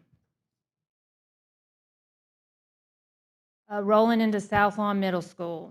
Today was a very good day for South Lawn Middle School gym addition. We had substantial completion inspections scheduled for this morning and actually received that. We were given owner occupancy moving forward, so we were extremely excited to have that goal set, and the contractor met it. And so our next step is to continue addressing some of the punch list items. We also need to have weight room equipment installed and the furniture installed. So just a couple of the owner furnished items that's not related to the contractor scope of work that falls on the owner furnishing it. We'll make sure that those get implemented and installed by the close of the year. So today was a good day. I did want to also, let me go through these slides real quick. So from our last month's presentation, we did have bleachers installed. The gym floor installation was complete. And here's an overall picture of once that gym floor was installed. Mid-court. Yeah, it turned out really nice, really nice. There's a view from the interior of the concession area, as well as a view of the concession entry, view of your athletic locker rooms.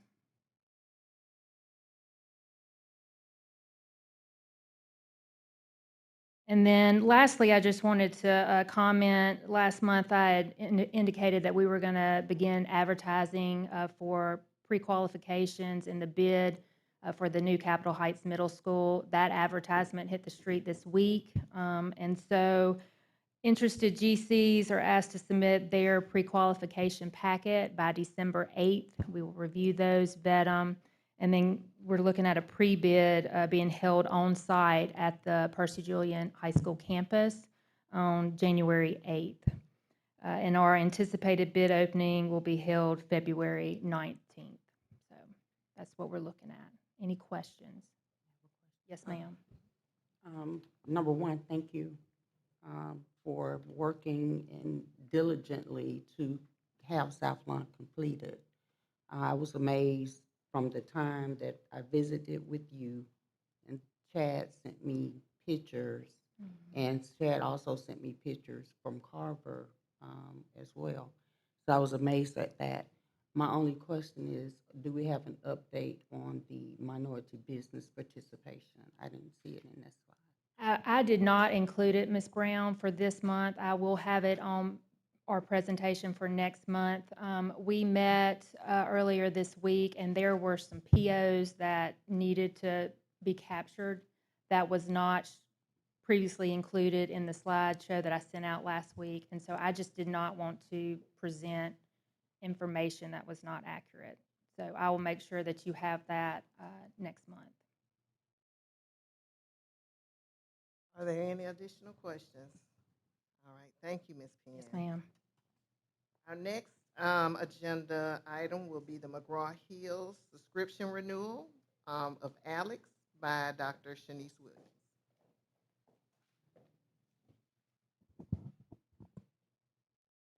Good evening, Madam President and Superintendent Dr. Byrd, members of the board. Thank you. So the goal for tonight's presentation is to further clarify and discuss the ALEX renewal and the purpose of ALEX and the rationale as to how the students are using it and how the teachers are using it. So as you may know, ALEX is an adaptive program, pretty much like iReady is adaptive. We have iReady for K-8. ALEX is used for 9-12 high school math. It determines exactly what students know, what students don't know, and most importantly, what they are ready to learn. So it is being used currently as a universal screener. The students have taken their beginning of the year, middle of the year, and end of the year assessment. It creates them a learning path that's adapted for math for grades 9 through 12. And that is how they are currently using it, but also teachers can create their own assessments for students to use that are standards-based. It supports every teacher currently. It's adaptive, as I stated, automatic progress checking, real-time insights in student knowledge gaps, personalized learning paths for students to reinforce skills, and time saving for teachers on focusing on small group. Now here, the data that was requested for ALEX, this is the trend data for the past several years where you see COVID 2019. I did not include the 2019 data because in 2019 it was used as a pilot in high school for summer school, and it was a 3-month pilot. Then we went into COVID, and so it was purchased by the district in 2021. In 2021, you see the data of 2,000 students using it 22-23. My glasses, sorry. 22-23, 8,000, a little over 8,000 students, 23-24, 7,000, and 24-25, about 6,000 students.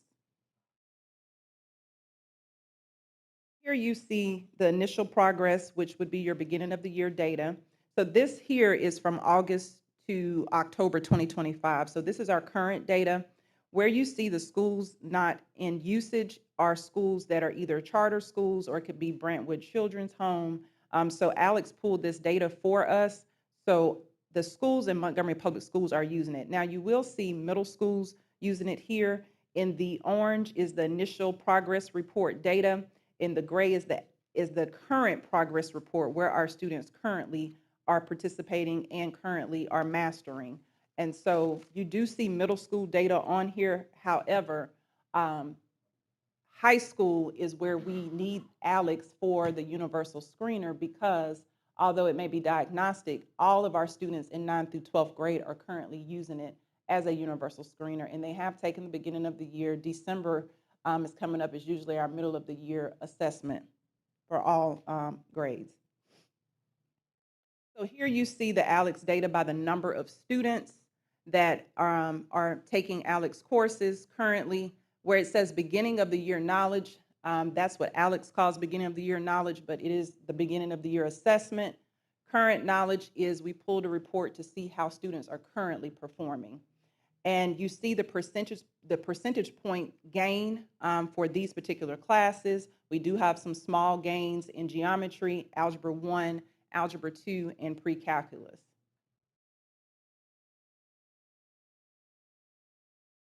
So since the last reporting, I believe it's important to survey teachers to ensure how, it says here, how do you primarily use Alex in your instruction? Because the teachers are the ones that are using it. We also survey principals as well on our different programs for instruction to get input from them. Here you see under initial knowledge check, which is the beginning of the year. Now you see 30 responses, but we have, this is 30 out of 48 responses, which is about a 62.7% of how many surveys that we received back. So there are 48 high school math teachers currently, 30 responded. So again, in this response, you see 70% of teachers are using it for initial knowledge check, learning mode, 30% in-class assignments, 13 targeted intervention, homework. Some have stated I have not used it yet. Alex is not available to the teachers, I believe it says. My standards are not available. That could be a class that is possibly not in Alex. However, again, MPS teachers, the surveys are important to get the teacher input. This is another question. Would you like to continue using Alex as a digital math resource in the future? 86% of the teachers stated yes. Now, it's not necessarily about what the teachers want, but we do like to get input from teachers, from students as well, and from principals. So here I wanted to show you the secondary supplemental math resources that we currently have in grades 9 through 12. You see Progress Learning here. We actually have Progress Learning for K-12, but again, this is for secondary math. Alex and Schools PLP. Now, Schools PLP is currently being used in Montgomery Public Schools as our grade recovery for secondary, and so they do not have a universal screener, to my knowledge, in Schools PLP that the students can use. With Alex, like I said, I compare it more so to iReady because in iReady, the students take the universal screener for beginning, middle, and end of the year. It creates them an adaptive learning path, and so Alex does the same for 9 through 12. So Alex would be the same comparison for high school as iReady is for K-8. And Progress Learning is another digital platform that has all of our content areas and standards, and is also a pathway, but it is standards-based.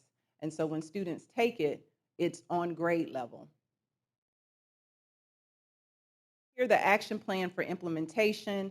As I stated, teacher surveys that has been shared with you, data sharing, professional development. Our math teachers, we still have a lot of non-certified teachers in the secondary. They still need additional training and support, just like any other content area or non-certified teacher. Knowledge checks, again, beginning of the year, middle of the year, end of the year, correlate to the student gaps with intervention. And based on the MTSS state guidelines, we do have to have a universal screener that gives the beginning, middle, and end of the year assessments to our students. Administrator training and goal is to ensure fidelity of Alex implementation. It is aligned to the textbook McGraw-Hill, also known as the Reveal textbook.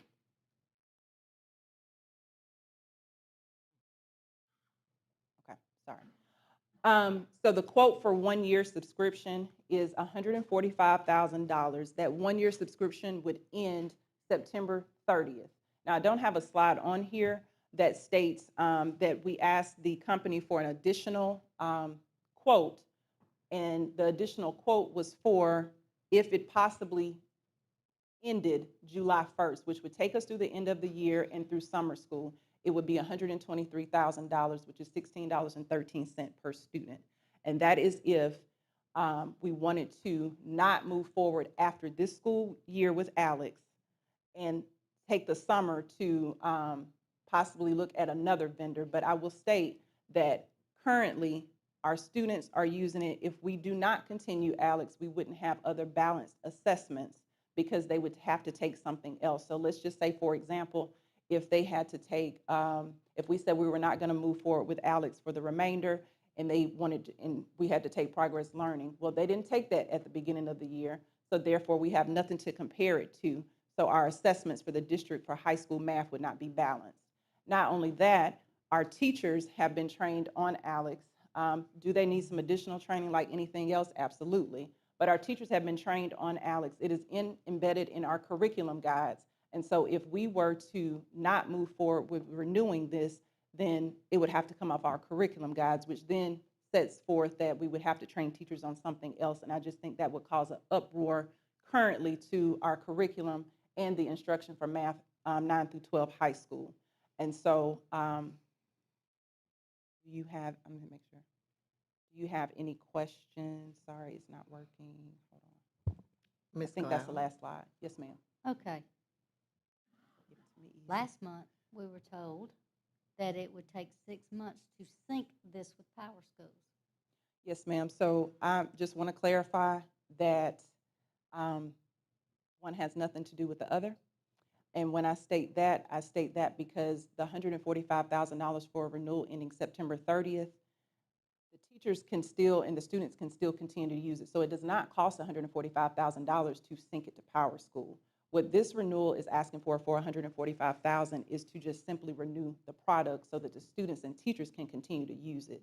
So syncing, it would be like any other product currently. Right now, they go through Clever and they log in. So I'm not sure where the syncing came from, but no, ma'am. Ms. Cloud, are you? Since you were not here and Dr. King was here, can you clarify that from last board meeting? What the syncing was told that we had to get it, it would take 6 months to sync it with Power Schools? Because you were there. It goes through Clever.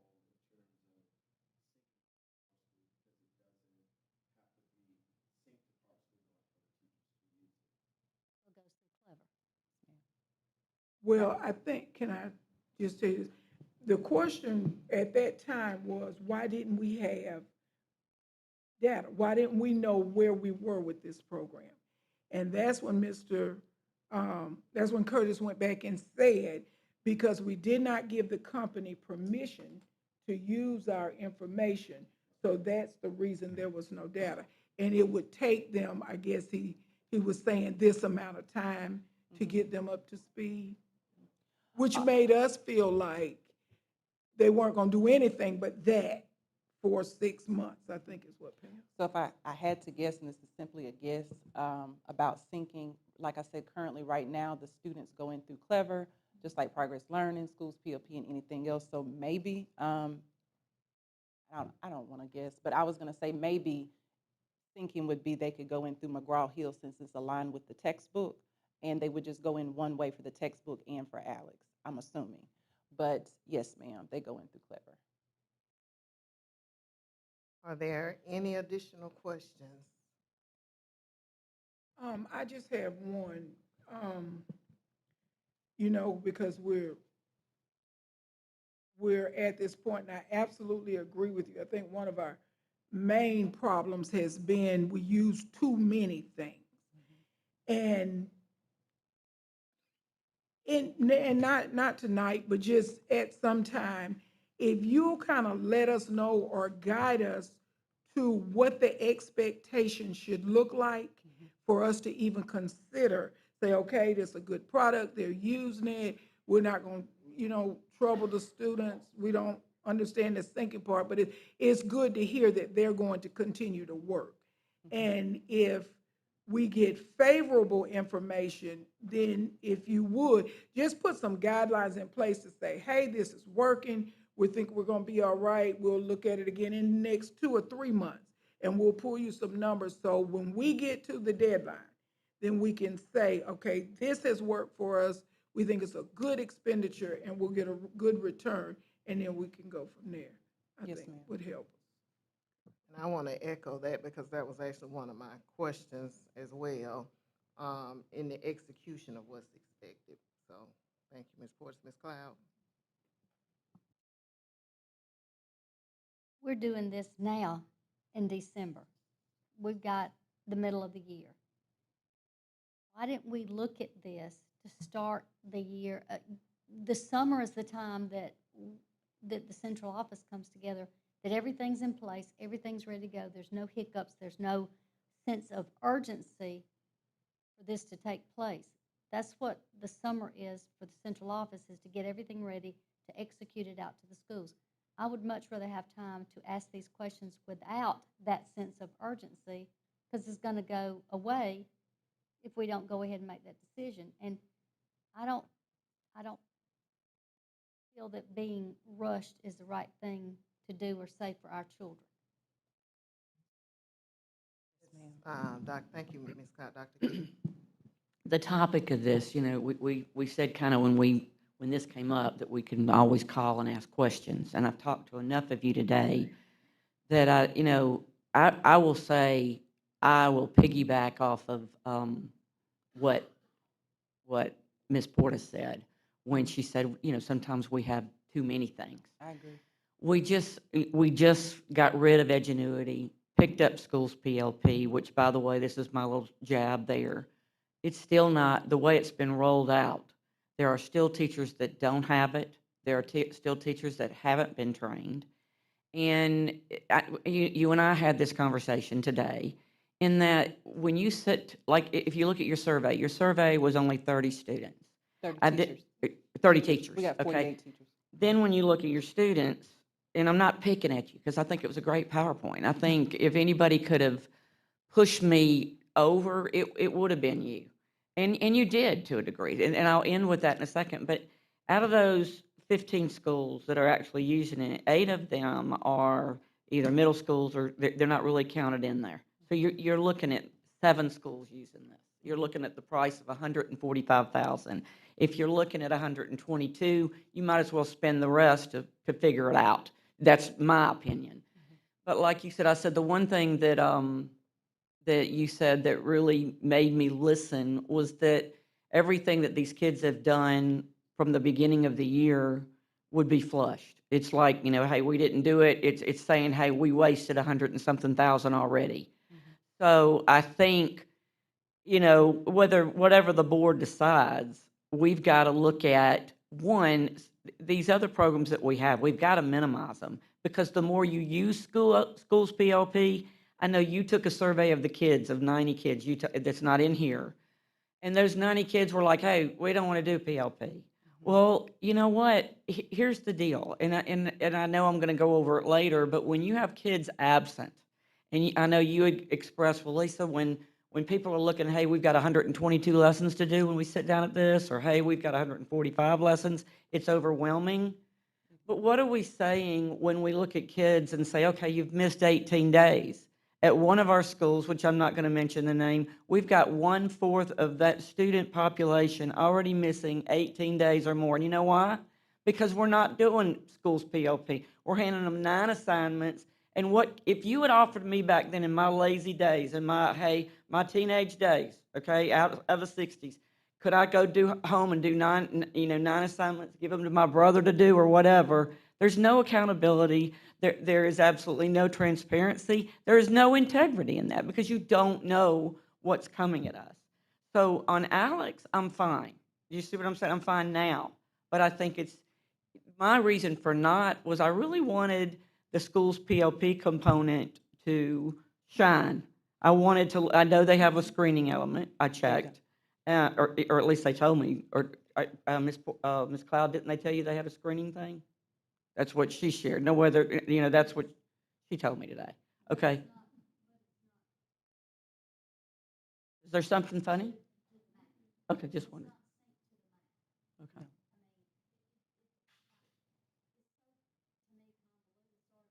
Okay.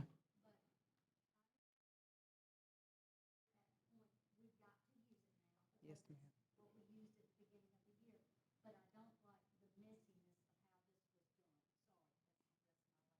Okay.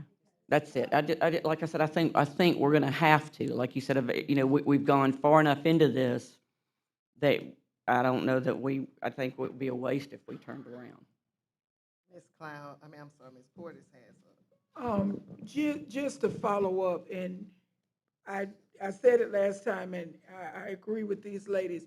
I think one of the things, if we're gonna spend this kind of money, I still don't understand why the district is not forced to use it as a whole. Well, as I think you stated, Ms. Portis, we do have other competing resources. When we look at our supplemental resources, Yeah. it may be, and this is just an example, a student needs finite math. Well, this program doesn't have it, but Progress Learning does. Yeah, And so at okay. that point, it's really about what we can provide the students. So we look at other supplemental. But I do agree, and it also skews the data because you're looking at Alex's data and saying, oh, we're not seeing the usage we want. When I presented before with Progress Learning data, if you can remember, 11th and 12th grade math and ELA didn't have any because they're using Alex. And so we do have multiple supplemental resources, and we can reevaluate that, and we usually do in the summer. And just one more thing. And so you said that, and I absolutely agree, because now education changed, so you kind of have to use what the teacher can use and what That's they state can approved. teach from. So when a child does not have grades or has failed something, then we ought to be diligent enough to say, these are the resources, and ask then the questions. If this child was failing this standard, these were the resources. When did you provide this? How did you provide it? There's a disconnect somewhere. If we're spending all this money to buy it, they're using it, but the children don't get it. You see what I'm saying? Just, we probably need to just look at it again and see where we're. Ms. where we're Brown has the floor. And then, Ms. then I'll be through. I want to say one more thing. The only thing I wanted to know, do you ever think that we'll get to cross the board instead of doing the hodgepodge? Well, it just depends on in a perfect world, yes, ma'am, we would like to be across the board. In other districts, they don't have as many funds and resources to use. So again, if the students have a particular course that they need, or we get students all the time that come from out of state that have they come in with different credits, or they took different classes. And so we have to accommodate those students, which is why we do have some of the resources that we have, is to accommodate the students. And so I hope I'm answering your question, but the different resources, let me say this, there's not one resource that has everything. Because even with Alex and iReady, it's adaptive. So when I need to test a student on grade level, I use Progress Learning because it's on grade level, it's standards based. And so we need that resource, but we also need it adapted for MTSS purposes for a student that's not on grade level to help accommodate what they need. So. Sometimes it's when you have so many choices. Yes, ma'am. Right. That clouds everything. And Ms. Cloud, if you would, the superintendent would like to say something real quick. And I'd like to thank you all so much for all of those comments, because you all are exactly right. I think within that we can look at all of the reports within that that we have for MPS. If we go back to the curriculum audit that was done in 2024, I think that it actually listed that MPS had an abundance of resources. If we look at the transitional team report, I think that they're going to also highlight the numerous programs that we have. And so the way that we can actually solve that is that we will conduct a program audit and we would have that audit available to all of you all, because again, I absolutely agree. We have too many programs, and our teachers are forced to use all of the programs, and Yes, so sir. that's not right. And so I think that one way that we'll be able to solve this is that we will implement a program audit, and then we'll be able to present to you all the programs that we would actually use in MPS and require all of our teachers to use it, but also to make sure that we're providing training and Yes. support for our teachers. Yes, sir. Thank you, Dr. Bird. Ms. Cloud? With all that said, what Dr. Bird just said, I want attendance supported because they've gotten to the point they think they're out. They make up 9 grades and it's inflated. There's no academic integrity. There's no standard-based mastery. And then when we give the assessments, grades don't reflect, and they should. So you got grade inflation and it doesn't match the assessment. I want us to move past that. I want attendance. I want them to be able to come to school and do the work and then not feel like they can get by with something. And we have academic integrity, standard-based mastery. That's got to be, and there's got to be a benchmark there with scoring and grade, not grade inflation. Ms. Cloud, I did have a question. I know those are some points. I want to know, I guess, for the board, for us to kind of stand behind you, is there any supporting documents that you know of that you can direct us to show where there's the inflation? Because this is new information to all of us, and it would be better if we could kind of circle our wagons at some point to go over that. All right. You're the curriculum Yes, person. ma'am. But can we just Did send what an I email? did what I say make any sense? Yes, ma'am, it did. There you go. I didn't say it didn't make sense. I said that we need to just make sure that we have the information in front of us so that we can look at it together if this is going to be something that the board wants to move forward and looking at. I'll be happy. I didn't bring it with me tonight because Or that's if just you my know who can research. provide it to, just so that we can see what you're seeing is what I'm saying. Okay. Let me, if I may, Madam President, clarify, because I did talk to Ms. Cloud, and she brought it up to me, and I asked the same as what you did. And I think maybe I'm wrong, but I think you didn't clarify. She's not saying that grades are being changed or whatever. It's, take it like this. If kids aren't there to take the test, and then you look at the GPA of all these other kids, A's, B's, C's, that actually take the text, that actually do the projects, versus the kids that go home and just do 9 assignments, and the teacher doesn't want to grade and they get A's, you've got an inflated A for a kid that really didn't do what all these other kids did. I don't think, okay, I was going to say, I thought maybe you thought there was grade changing or something like that, and that's not what she meant. No, Okay. I meant Okay. that for the work that they got the A on, for those that are there in attendance and doing the work, taking the test, even the quizzes, then it's not reflecting the same effort and integrity of what we're looking for, academic integrity. Because some of them are letting their parents do it. Yeah. Pardon me? That's not a program matter. That would be the integrity of the teacher. If I'm going to give a child that does 9 assignments the same weight as I give a child that took a test, wouldn't really matter where they took the test. A test, you see what I'm saying? I do, but what we're saying is this, or what I'm saying, is you cannot compare. Think about it like, here's an example. I've got a child that, or not my child, a student at Capitol Heights that now has a 30 for open up her phone, she got a 0 or something like that. That kid that is, she had an essay due, so it was like cheating. Well, Okay? ladies, if y'all don't mind me, because we're talking got about you. the program right But now. the grades at home versus school are not the But same. You can't. we need to move on so that we can be prepared to vote on this, whether we're going to approve it or not. Thank you, Dr. Williamson. Thank you. Our next agenda item will come from Chad Anderson with the facilities update. Yes, ma'am. If you'll, good evening, Dr. Byrd, Ms. Watkins-Smith, Ms. Portis, and members of the board. If you'll look at your capital project spreadsheet with me, Volkert shared their pieces of the project there in gray, and then we'll move down to Morning View. Morning View is sitting at 98%. There's just some things that we're kind of finishing and tweaking, such as the fire alarm system and items there.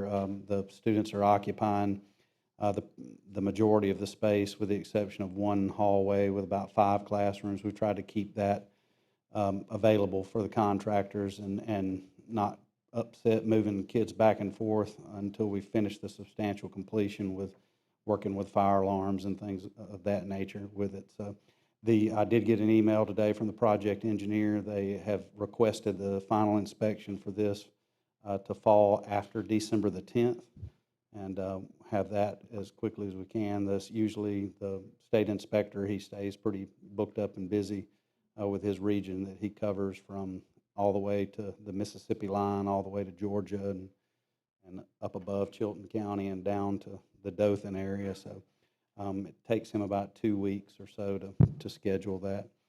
So, but yes, we're sitting at 98% and really wrapping that project up. Davis Elementary, again, we've had phase 1 underway, working on electrical and some of the basic plumbing. We're working with the local school administration there to make sure as we start the phasing for this, because we will have to shift students around during this phasing, similar to what we did at Goodwin, shifting those students around. We want to really try to mitigate the learning disruption there and make sure that we can finish those quickly and move those students back in after each phase. Again, this contractor completed the Goodwin job, so they're very familiar with working in our district. The Carver High School turf and track replacement, if you've been going by the school there, was there this morning and this afternoon. They're putting the rubber pellets down into the turf now and working on wrapping that up. That should wrap up. If it didn't wrap up this afternoon, it'll wrap up in the morning with the rubber pellets. The next phase of it is to resurface the track with asphalt. We'll have to wait that 30-day period for it to cure, and then the rubber surface will go over the top of the asphalt from there and wrap that job up as well. The Forest Avenue and South Lawn Elementary roof replacement, I got the notification of that today. We do have a bid opening on December the 2nd, scheduled for that. JAG Athletic Improvements, working with that architect. We're in the pre-qualification stages. We're having the contractor submit pre-qualifications to be able to work that job, make sure that they are qualified to handle a job of that nature. But again, DCM is reviewing the project, doing their pieces, but we're moving ahead with that and hopefully have that bid before the December board meeting. It may push to early January for the bid for that project.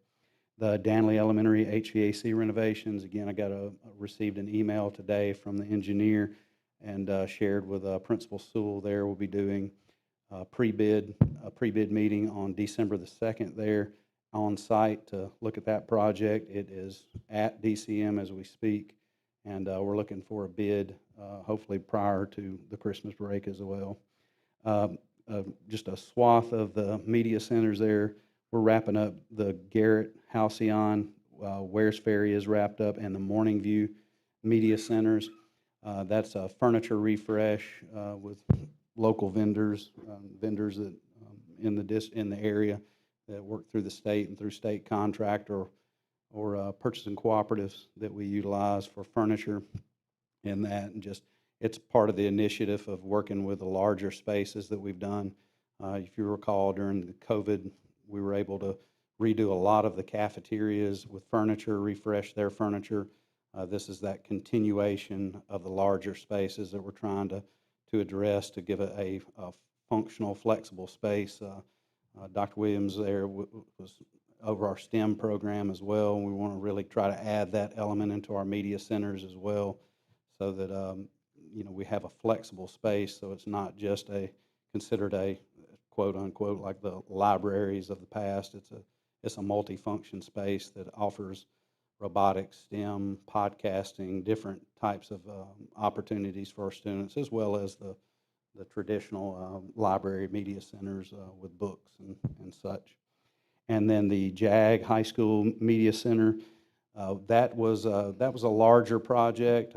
Wasn't just a simple furniture refresh. I reached out to a local architect, Mr. Barry Robinson's firm, and he helped us with a redesign of that space.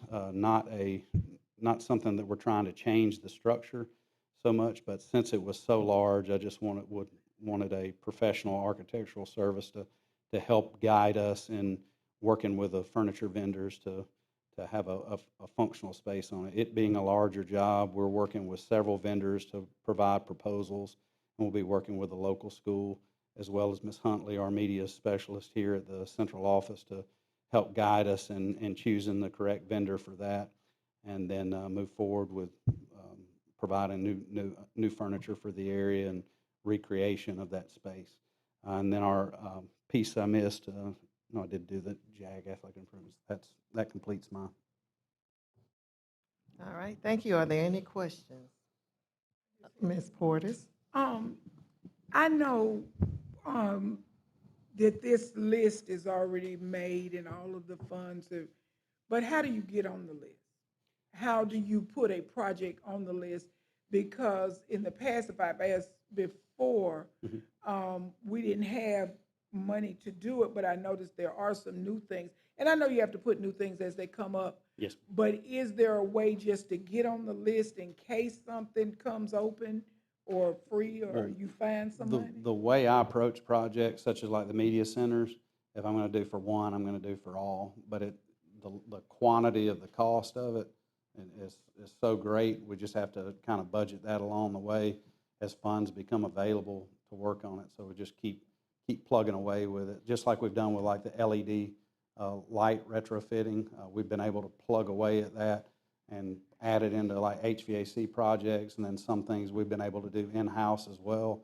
And we've completed, we're pushing more than half of our schools with new LED lighting throughout the building. So it's the same approach with like the media centers. We're going to keep pushing. Just go from one Yes, to the ma'am, other. Okay. and keep working, just like with HVAC.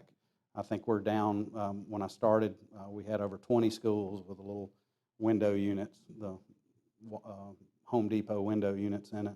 We'll be down to less than 4 here coming up after we complete the Danley job, and then my plan is to just continue to add those 4 remaining schools into the next phases, but they're just such a large cost, and we try to do multiple things to show that we're pushing ahead. But yes, ma'am, it's just a great cost, and we try to budget it and move along with the plan of it. Yes, ma'am. All right, thank you. And I've taken kind of a west to east or east to west approach to some of these things. So we've done, like with the LEDs, we took a west to east approach. And then with the media centers, we've done kind of an east to west approach with things so that we're sharing the resources throughout the district. Yes, ma'am. Thank you, Mr. Anderson. Are there any additional questions? All right, thank you. We have Ms. Cloud for the next agenda item. She'll be, Ms. Cloud served on the Superintendent's Evaluation Committee, and she will be presenting the superintendent's evaluation, and she'll be going through it. And I just want to let board members know that Dr. Byrd has reviewed it and provided his input on it. And this is the final evaluation that they agreed on. And so she'll present it tonight. Ms. Cloud. Thank you. It is very important that we evaluate the superintendent in a way that is cohesive with the instruments that we use to bring forth to what we're looking for. I used the CSMI curriculum audit. I used the Governor's Commission on Teaching and Learning. I used the board goals, which was based on the curriculum audit for this year, 2025. I used Dr. Byrd's 100-day plan, and I used the past superintendent's evaluation instrument. With those pieces, I got 6 sections each section has indicators with a Likert scale. I use the Likert scale for 1 to 5, and each section shows that we've seen evidence. He'll have some documentation. He'll have something for us to review that we all get and do our scoring. And then when we looked at all of this, then we can come up with a cohesive, knowledgeable, transparent evaluation for the superintendent. And this is for year one, 2025, 2026. There's also a space that you score. There's also a space for a comment, if you want to jot down the evidence you saw for that section and indicator. And there's also a place if you want to put the rationale of why you scored it that way, to give evidence and proof. This is for you to look at, and I believe we're going to come back and let everyone have a look and see if they want to accept this. And then if you have any questions, feel free to call me. We can discuss it, but it did take some time to do this, but it's got 40 detailed indicators. And I had 8 sections, but I dropped it down to 6 sections because I combined a lot of those that were redundant, and I wanted to make it clear and concise. So please feel free to look over it and ask me anything you'd like to ask, but it was really a work that needed to be done because I wanted him to be evaluated fairly. Thank you, Ms. Cloud. And this is also to receive this information. And what prompted this is that we realized that an assessment tool that we were using was very outdated. And so we wanted something that would be more current and feasible to what superintendents do in the district as far as expectations and all the things that she mentioned. We're taking into consideration. So thank you. There will be a, excuse me. There will be a discussion on the process moving forward, but we'll talk about that when the time comes on what it will look like as we begin this evaluation. Are there any questions? All right, hearing none. Our next agenda item will be Dr. Sean Joseph, and he will present to us the superintendent's transitional plan.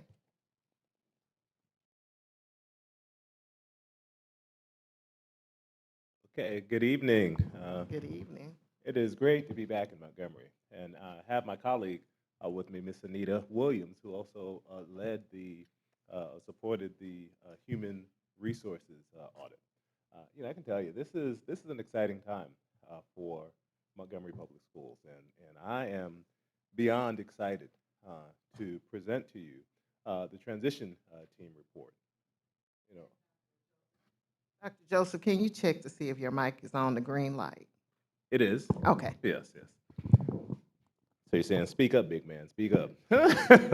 No problem. I have a problem. I can do that. But we had 71 individuals from the community and from the school system and people from different places across the nation come together under the leadership and charge of Dr. Byrd to put together a plan to support you moving forward as a district. And just a little introduction. Miss Williams, who's with me, who will be presenting, used to be the instructional superintendent in Birmingham, Alabama, prior to being the chief of schools in Atlanta public schools, and spent most of her career in Detroit public school system. And I spent some time in Seaford, Delaware, as superintendent, and then Metro Nashville Public Schools as superintendent. Then I was a professor at Howard University. Since the last time I came, I was a professor at Howard University. I took a leave of absence, and now I'm interim superintendent in Prince George's County Public Schools, right outside of Washington, D.C. So, between us, we have 30 years or 60 years, I guess. I don't want to say how old we are.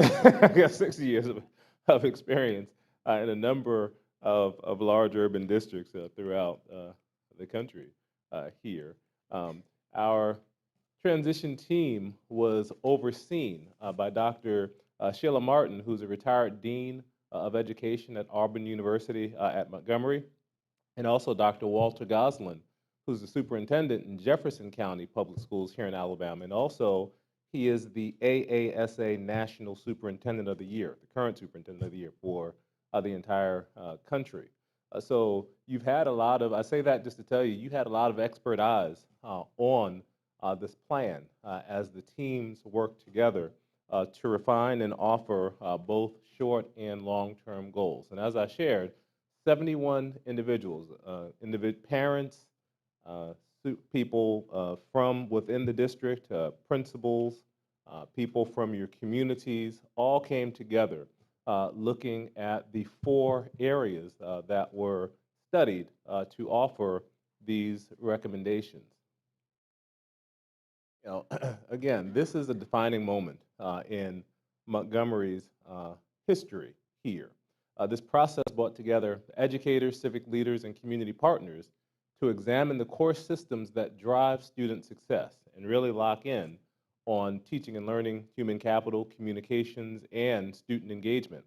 You know, guided by data, national best practices, and community insight, the 4 subcommittees developed a roadmap to transform Montgomery Public Schools into a high-performing, people-centered district that delivers equitable opportunities for students. And that's important. I mean, we've got to acknowledge right now the state of the union in Montgomery right now. I mean, you're adequately preparing students, but we want to move from adequacy to good and from good to great. So move from a C to a B, and then from a B to an A. That's the goal. And I am confident under Dr. Byrd's leadership and the leadership of this board that you will continue to move the district forward because you're doing the right things. I mean, I was just telling my colleague, just a side note as we were sitting here, the fact that you actually evaluate your superintendent and align it to standards and align it, you know, you're intentionally creating alignment within the organization to allow the district to focus on focus. And that's extremely important. I was telling my colleague, you know, many boards around the nation don't even take the time to evaluate a superintendent when it's the most important thing that you do to help support focus and create that collaborative governance structure that's needed working together to really execute on priorities. So again, I commend you for that work. You know, as we look at where you've been and where you're going, you know, Dr. Byrd began with a 100-day plan that really set the stage for how he was going to lead and work within this district collaboratively, in partnership with the board, holding himself to high standards, and ensuring that all students and all people in this district understood he was listening, he was learning, and he was working to execute. After that 100 days, we moved into the transition team work, where again, we assembled 71 individuals to come together to look in 4 areas. And now we present to you in the booklet that you have, we had in there 79 recommendations across all 4 areas, both short-term and long-term goals. From the transition team report, we'll be moving into a strategic planning phase for you. Because now that you have these areas, as you look, and I know you have a strategic plan, but that strategic plan needs focus. I can tell you that. It is not as focused as it needs to be for a district that has the needs that you have. So you can use the transition team work to look to begin to refine what you're going to do. Because as was communicated earlier, as Ms. Watkins was presenting, you've got limited resource. So you've got to figure out what you're going to do first, second, and third. And the work is going to happen slowly but surely over time. But being clear about how you prioritize your work is really essential to the process. Again, there were 4 areas: student achievement, which the focus was on strengthening the instructional core, and we call that instructional coherence. You had an area focused on human resources, asking the question, how do you build a culture that attracts and retains talent, and the best talent here in Montgomery? You had an area focused on communications and community engagement. We acknowledged in the superintendent process and in Dr. Bird's 100 days that it was of eminent need to rebuild trust and transparency within this community amongst families. And finally, focusing on chronic absenteeism and culture. So ensuring that every student is actually present in your schools and engaged in your schools. What's important is that collectively, these four committees painted a vision of a school district moving from fragmentation to focus, from compliance to coherence, from isolation to collaboration. And the recommendations, the 79 recommendations that are in this report, underline four themes. One, there has to be a focus on instructional excellence, that in every classroom, you must have high quality teaching that's aligned to rigorous standards. And so, the days of just putting kids in front of a computer and just letting them just do what they do, have to be over. I mean, you must begin to focus on the rigorous standards that are in Alabama, making sure teachers understand those standards, how to unpack them, and know how to meet the needs of students where they come in. Knowing that you're a district where kids are coming in to the system with lots of different, lots of different starting points. So how do you meet the need, know where they are, and ensure that they're growing at acceptable rates in your schools, and communicate that to families? Second, you must empower people, ensuring that every educator feels supported, that every employee feels valued, and that everyone feels equipped to be successful as an employee in Montgomery Public Schools. Thirdly, you have to increase communications and ensure that every stakeholder understands and trusts and participates in your district's journey. So it was interesting to see your parents here in the opening sessions here, talking about the civil rights history of the city, and how do you ensure everybody feels like they have an equal voice at the table, and feel like that their contributions are seen, heard, and valued in every school and in every office. And finally, ensuring that there's student belonging, that every child in Montgomery Public Schools feels connected, feels present, and knows that they're cared for. So those themes that Ms. Williams will walk through at this time are clear and apparent in the plan. Let's see here. We were rolling. There we go. All right, so there we go. I went too far. Let me go back up. There we go. Back up. We're going back. I didn't hit it that many times.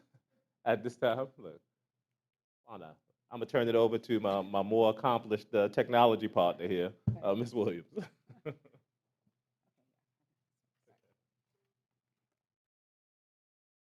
So good evening, everyone.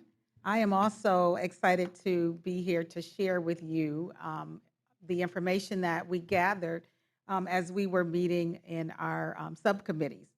I'm going to share a high-level. I'm going to share with you a high-level overview of what the committees developed, and then Dr. Joseph will probably jump in and add more context as usual. Don't like to talk, right? Yes, he does.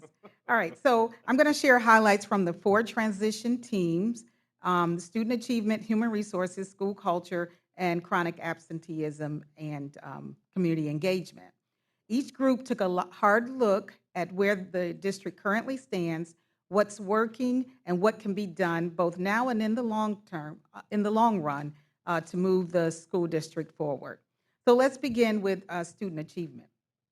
First, their charge was to examine the core drivers of student learning in MPS.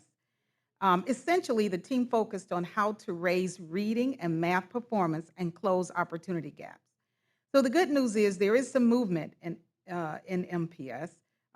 You are improving, but there are many challenges that remain, especially in math, where performance still trails state averages. And there's also a need to strengthen consistency in high-quality instructional materials that are used in classrooms. And so some of the recommendations that were developed by the team include creating some of the short-term recommendations. I'll start with that. Creating a coherent instructional plan in reading and math, one that is clear, consistent, and built around observable non-negotiables so that every classroom reflects high expectations.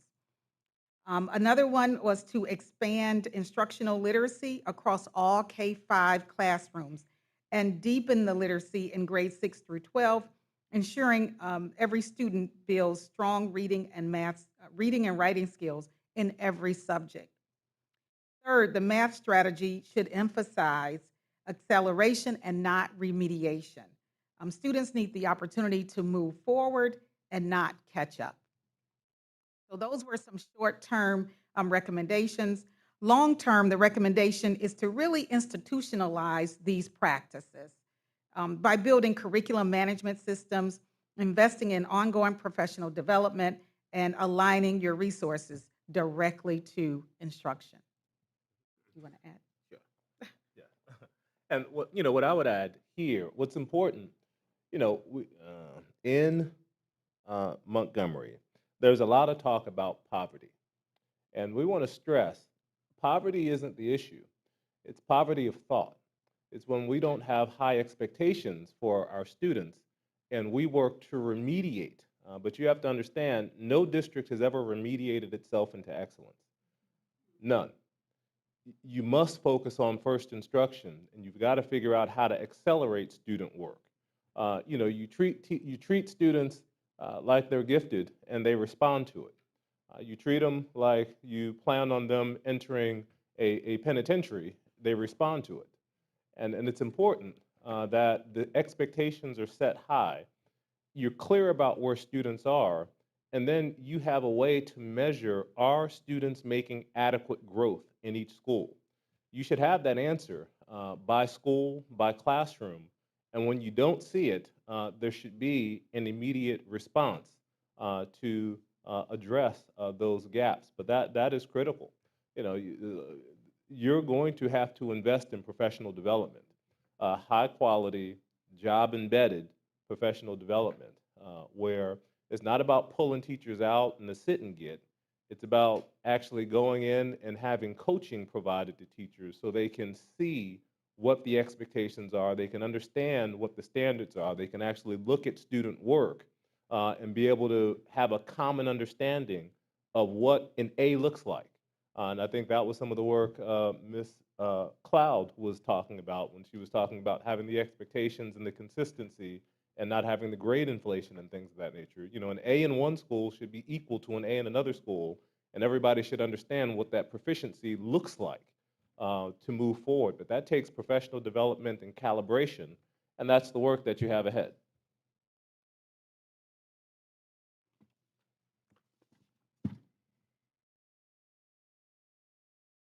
Okay, so turning now to human resources and talent development, this team examined the structures, systems, and practices that shape MPS's ability to attract, develop, and retain a high-performing, mission-driven workforce. The team's recommendations focused on strengthening the full employee experience, from recruitment to retention and development. And let me just stop and give a shout out to Dr. Ford, who co-chaired the Human Resource Subcommittee team. She was excellent, and this work couldn't have moved forward without you. I just wanted to give you a shout out. So in short, in the short term, in recruitment and selection, let me move on to the recommendations. In the short term, in recruitment and selection, the team recommended to refine how you attract and hire talent by using data, community partnerships, and efficient processes to ensure that every school has the right people in place. There was also a recommendation to focus on retention and employee experience through supporting staff once they are here. Through recognitions, clear communication, and a culture that values growth and belonging. And one of the other things I'd like to highlight under this, under short-term recommendations was the one that called to ensure every employee had access to meaningful learning and leadership opportunities. That's building internal capacity for the next generation of this district's leaders. And finally, promoting consistent responsiveness and professionalism across all departments so that every interaction reflects the commitment to excellence and respect. And so together, all of these steps create a stronger, more supportive environment where employees can thrive and in turn better serve the students and their families. The only thing I would add there is you've got to pay attention to the feel of the place, right? Teachers who are hurt or who are feeling stressed out, they pass that stress on to the kids. And we've got to find a way to help your teachers feel a sense of, we're in this together. We have a system that supports and they access the resources that they need, to really be present in their best for the children in front of you. People don't run away, from work quite often. They run away from cultures. They've got an environment that isn't collaborative, that isn't engaging, that doesn't push them. They go find other opportunities.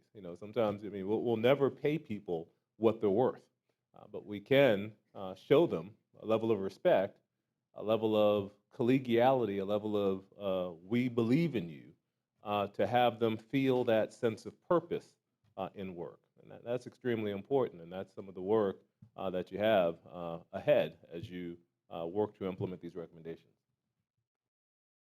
And I'll just add, you'll probably find some of that data in your final report because Dr. Ford conducted a survey to determine where the district stands now relative to how your leaders feel about support that they're receiving. And so you'll be able to have a little pulse on that now to see how they feel. And I think it was about 15% of the leaders that were surveyed felt like they were supported. And also from the exit data that we looked at in the human resources, on the human resources team, stated that about 74% of the people that leave are teachers, and that they leave, the main reasons are because they don't feel supported. And so that's some very telling data and gives you a nice place to start, to address those issues. Okay, so moving forward, next with school culture and chronic absenteeism. This committee was convened to examine your attendance patterns, your climate data, intervention systems, to identify actionable strategies for cultivating a culture of belonging and reducing chronic absenteeism. The team focused on the link between attendance, connection, and school culture. Right now, your chronic absenteeism rate is around 29%. But as you're already seeing, you're already seeing progress toward your goal of reducing it to 20% by 2026. So you have some campaigns like Be Present, Be Prepared, Be Productive that are making a difference. But there are some barriers that still exist, such as transportation, housing, and mental health. They continue to impact attendance. So some of the short-term recommendations include improving data accuracy, creating real-time dashboards, creating some real-time dashboards, expanding family engagement, and celebrating schools that show growth in both attendance and climate. And as you look forward for your long-term recommendations, I think the focus was on making communication a part of the district's DNA by institutionalizing strategic campaigns, creating systems that make two-way communications with family and staff and community partners as a normal part of how you work. Updating your website, streamlining and managing and using technology that helps to reach people quickly, clearly, and consistently.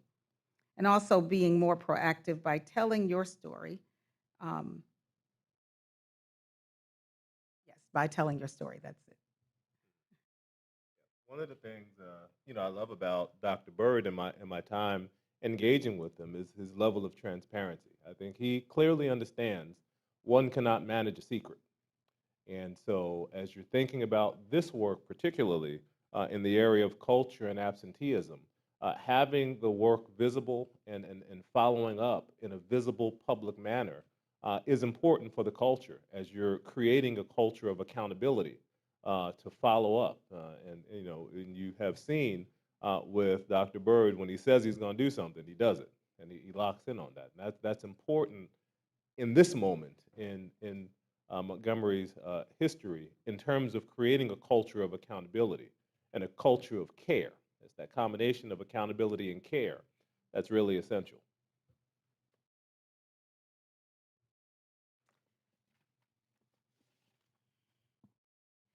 And finally, the Communications and Community Engagement Transition Team examined MPS's internal and external communications systems, branding and stakeholder engagement structures to recommend actionable steps that promote transparency, trust, and two-way communication between the district and the community it serves. The communications team looked at how MPS can rebuild trust and strengthen relationships with families and the community. Some of the short-term recommendations included launching a consistent internal communication system, creating a unified brand campaign, and expanding multilingual and accessible outreach. Over time, the team recommended that you build a sustainable communication structure, like having an annual State of the District event, community engagement council, and public dashboards that show progress in real time. Because they believe that when communication becomes clear, consistent, and inclusive, trust will follow. So across all 4 areas, student learning, people, culture, and communication, the common threads are connection and coherence. I think you said that at the beginning. And your challenge is now to align these efforts so that every classroom has some great teaching. And so to conclude our presentation this evening, we'll say, again, I am so proud of the work that is coming out of Montgomery Public Schools in this first 100 days under Dr. Bird's leadership. I can tell you, I work with superintendents around the country, and I've not seen many superintendents that have the courage to kind of put themselves out there and say, 71 people, come on in and look this place over. Just get under the hood and just tell us what's good. Just give me the good, the bad, the ugly. Give it all to me, and just let me process it so we can work together. It takes courage to do that. People don't do it. I tell you, I came into my superintendency recently, and I didn't do it. You know what I mean? I'll be honest. It takes courage to be able to do that. So I commend you, Dr. Bird, for accepting that challenge and not being afraid to just put it out there. Because again, you cannot manage a secret. And you have to, when you came into the district, I remember you referenced Good to Great by Jim Collins.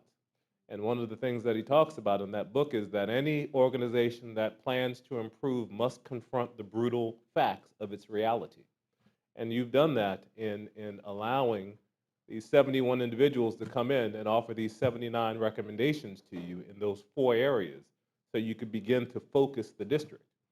The transition team work represents the collective voice and vision of the community determined to see Montgomery Public Schools rise to new heights. And now, as you begin the next chapter, which is phase 3 of the revision of the strategic plan that you currently have in place, you have an opportunity to really move forward in a collaborative effort and spirit, working hand in hand with the Board of Education. So the heart of Montgomery, its educators, its students, its families, and its community partners beat with a shared belief that every child deserves access to an exceptional education and a future filled with possibilities. Thank you, thank you, thank you for allowing us to present this transition report to you. And before you go, Dr. Yes. I know, thank you, Dr. King, because that is a lot of heavy lifting. So if any board member, I'm going to try to swivel and catch all your hands, but Dr. Keith would like to come in first. Before you leave, Dr. Joseph, I just wanted to say this. I have been here, 11 years, almost 12. And I've been through superintendent, after, I think, 5 superintendents. And I think, with our president, she's been through almost as many because she would be the next longest standing board member. And it's crazy. I was talking to another board member today about y'all and you getting up. And I have to say this and I mean this with all my heart. You said that it took courage for Dr. Bird. You brought us Dr. Bird. And I thank you over and over and over. He brought us Dr. Ford in a time that we needed her. And I cannot tell you, even the other board member said, if we had, I hope we never have to do it again, at least while I'm serving. I would come back to y'all in a heartbeat because you had the courage. I brought this up. We had a packed room over and over. We had media over and over. And you, not being from here, could have tucked your head and just looked at it, hey, this is Alabama, okay? But you came in here and you made a statement. You made me feel like when you're talking about Dr. Bird and you're talking about this board, I feel like I'm talking about my mom and my dad and my children. I am so proud. I just can't tell you what you all mean to us. And I'm not just saying that as a goodbye. They want me to shut up, and I am. I just thank you for what you have done and the courage, because you give me courage. And I look at Dr. Bird, and I will tell you, I see people in the audience, even tonight, that have stayed after. I will get with Dr. Bird, and he'll go, oh, let me meet with him. There's not a person from the janitor to the teacher to just the person on the street that man will not say, bring him in. And it just means the world to me to be working with the team here that he's put together. So thank you. Thank you. Thank you. And Dr. Bird would like to give some comments as well.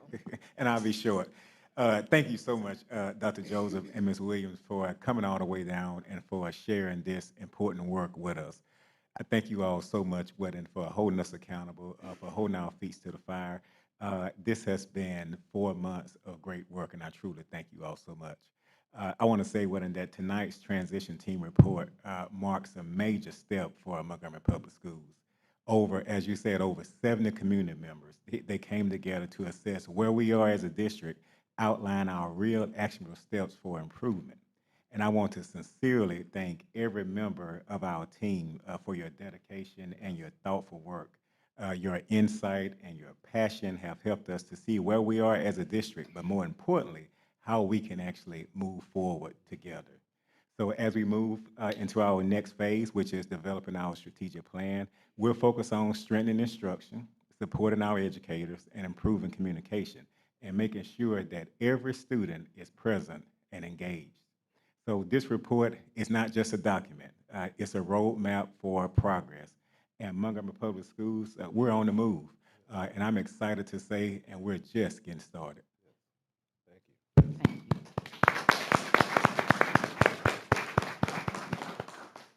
Are there any other comments? Ms. Portis?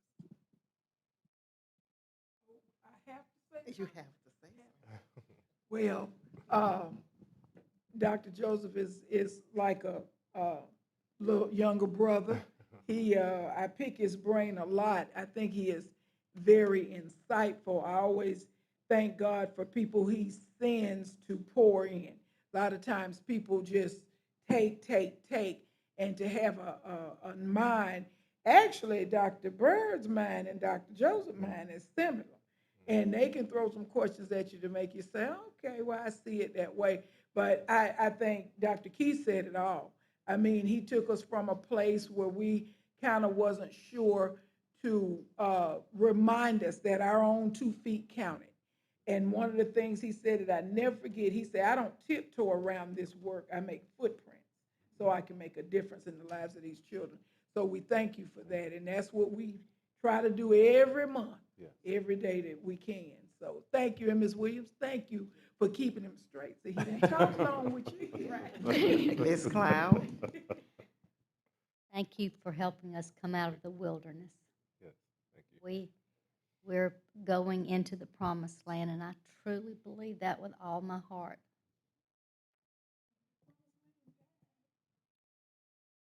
I'm gonna What? skip past Ms. Portis again, Ms. Brown, We were if you have any. circling around over and over and over again. We had to get us. Thank you. Thank you. And I will just say, woo, y'all were like family through the toughest times. Thank you for the prayers and the encouragement and the work. And again, like Lisa said, for you all finding Dr. Bird and having him to understand what this culture is, although he's from the Montgomery area, but sometimes you have to take a deeper dive because you may be at home thinking it's one way, but it gets more in depth. And it's been a delight to watch him work.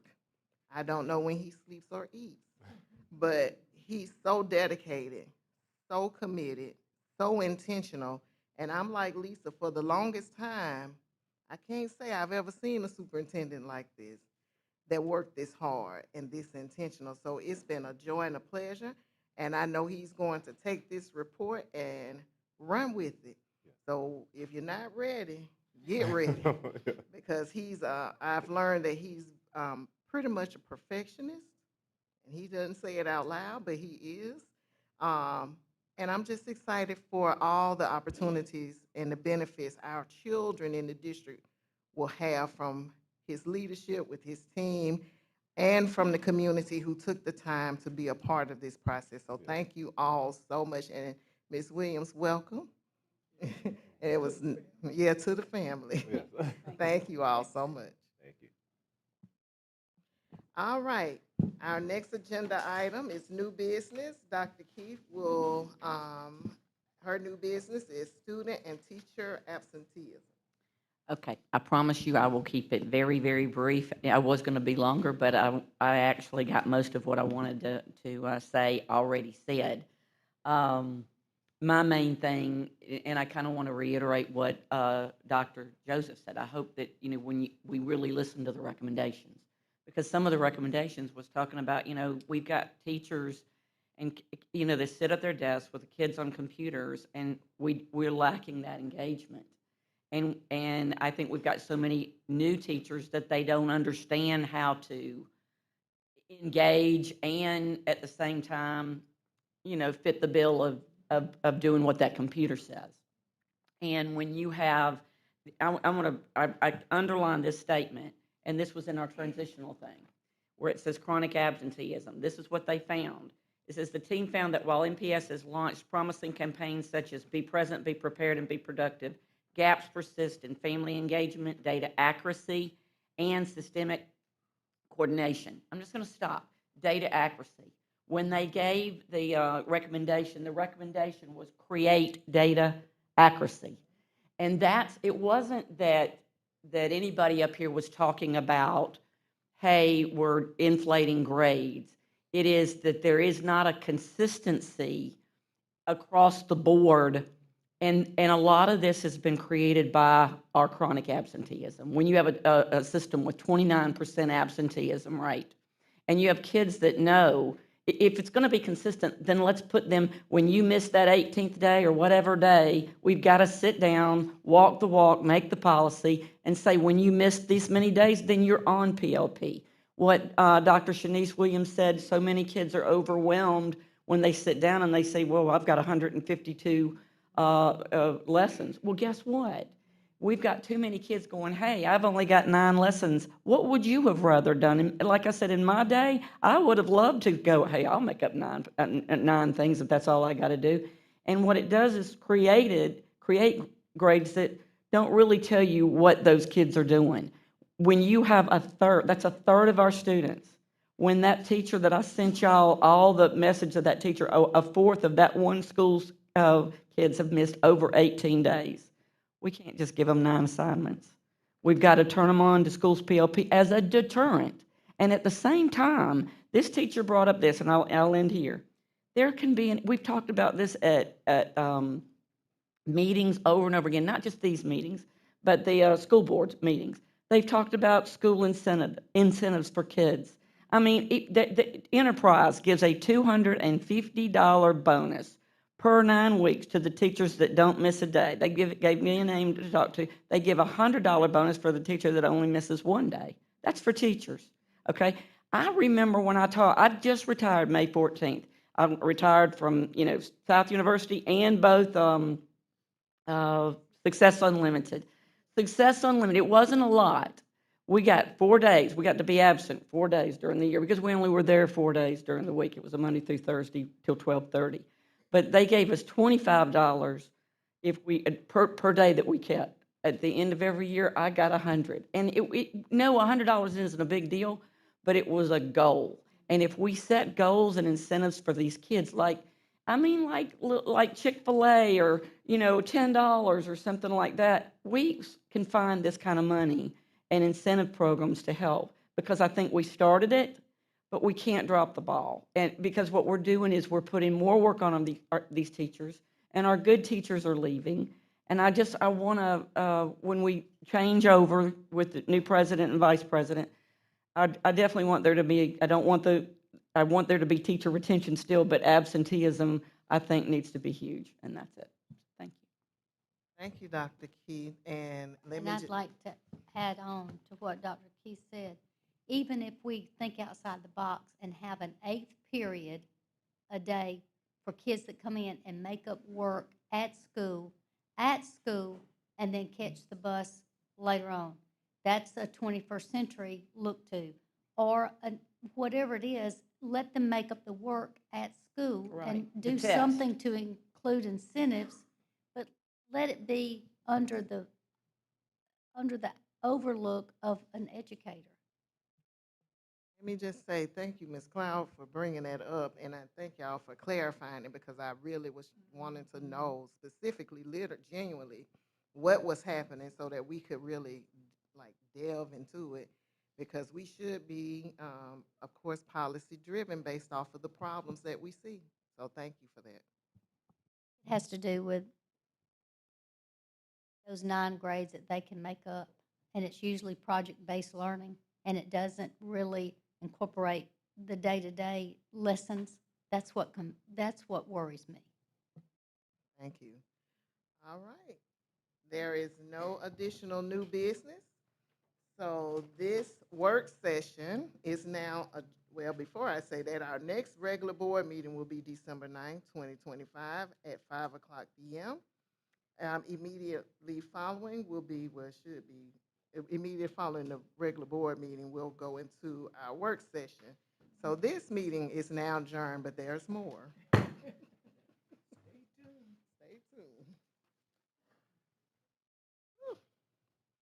At this time,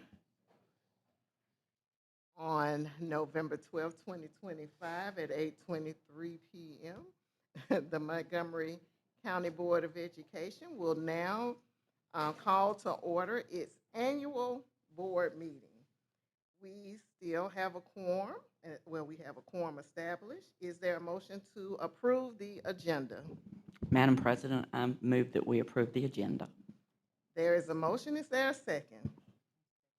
It has been motioned and second. Is there any discussion? All those in favor do so by a showing of hands. All right, it is unanimous. And I do not have, well, my open remarks I gave during my president presentation, so I'll just be real quick. It's been an honor to serve with you all. I know we've been working, and and in that time, I had a child to graduate from high school, and I had to roll over into college, and I still have one in high school. So thank you all for just being flexible with me as I was going through life, and then of course, other things have happened in this time, but it has been a complete honor. When I say I could not be any more proud of this board, I mean it genuinely. I love the way we stayed focused and committed to the work that we were doing as a board.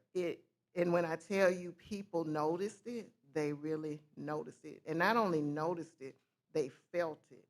I got calls from teachers and principals and other people in the community stopping me. I think my fan favorite was having a picture taken. Somebody said, I just want to take a picture with you. So I was like, okay.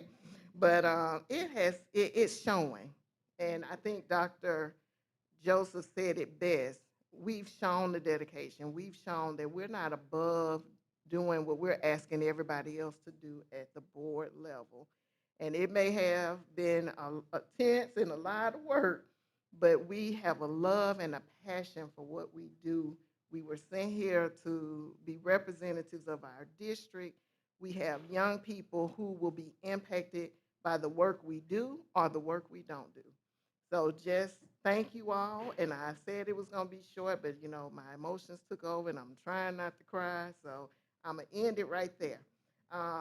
Receive as information, we have Ms. Cassandra Brown with the Finance Committee report. And if we can pull it up on the slideshow, pull the slide up, please. Oh.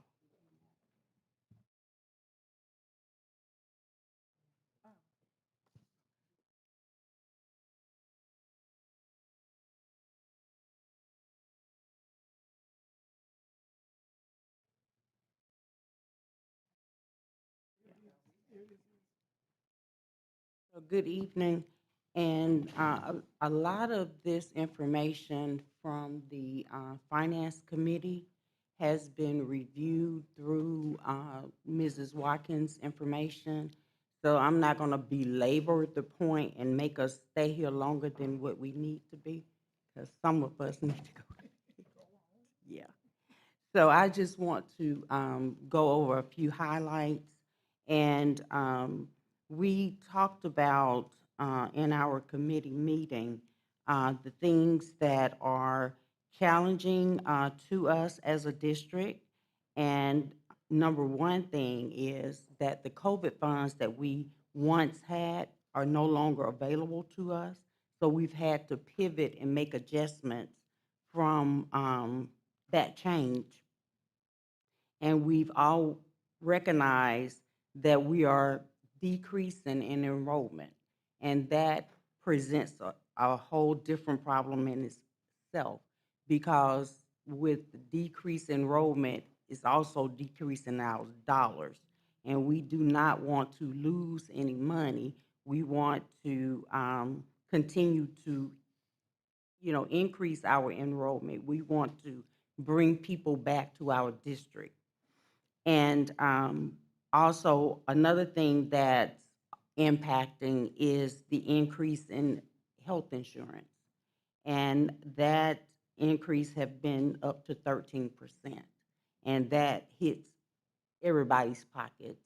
I'm not a part of PHIP, but I'm a part of Blue Cross, and yeah, it has hit my pocket as well.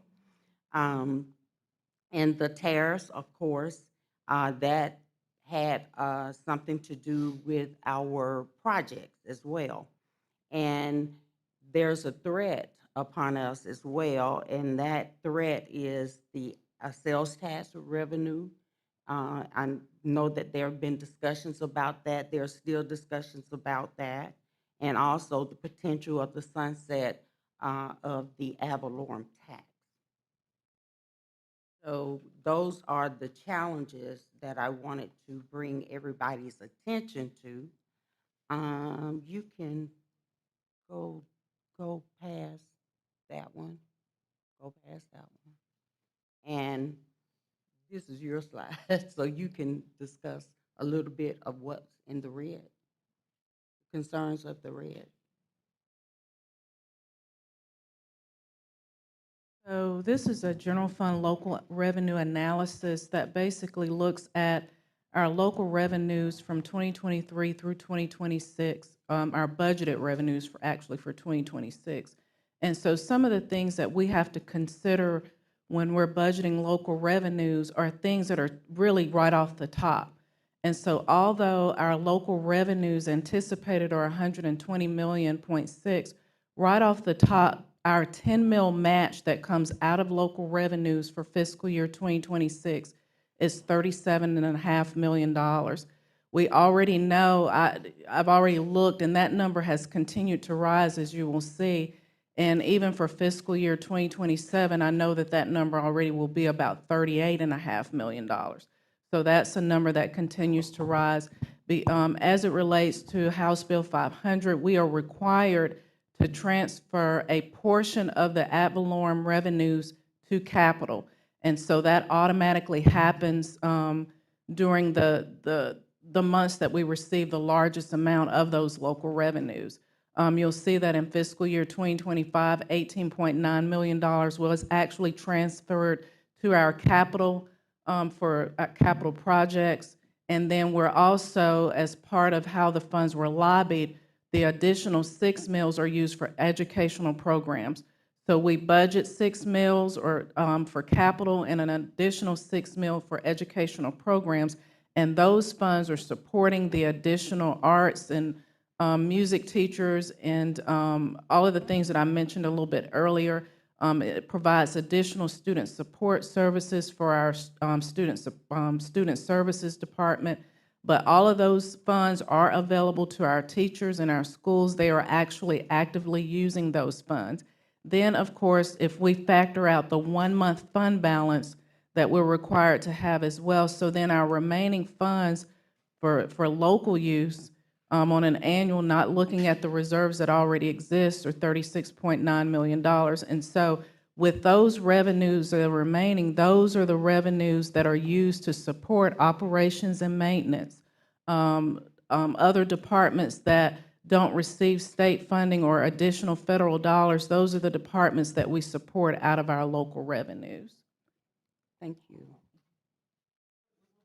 Let me ask you something. Yes, ma'am. Where it says other county revenue, Yes, you notice the 23, 24, 25, 26? yes. The 413, is that where the county commission didn't put their part in? Why is What that? line are you on again? Where it says other county revenue, Yes, ma'am. 2026, it says 413. It's the lowest out of all the years that you've got up there. 413. How did it go so low? Oh, okay. So the other county revenues are revenues that we anticipate we'll receive from county commissioners, and that's probably conservative budgeting. So like if they donated $1,000 to a school, or they donate the county, yeah, that's the county. So if the county, all of those discretionary funds that they may donate to schools, that's what that amount is. And it may end up that that amount may be amended some during amendments, because that is rather low. But I would have anticipated that based on what we would have actually received this fiscal year. So the 1.2 million may have included some additional county revenues outside of those funds that we may receive from county commissioners.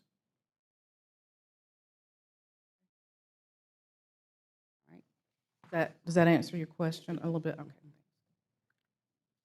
So you can go to one more.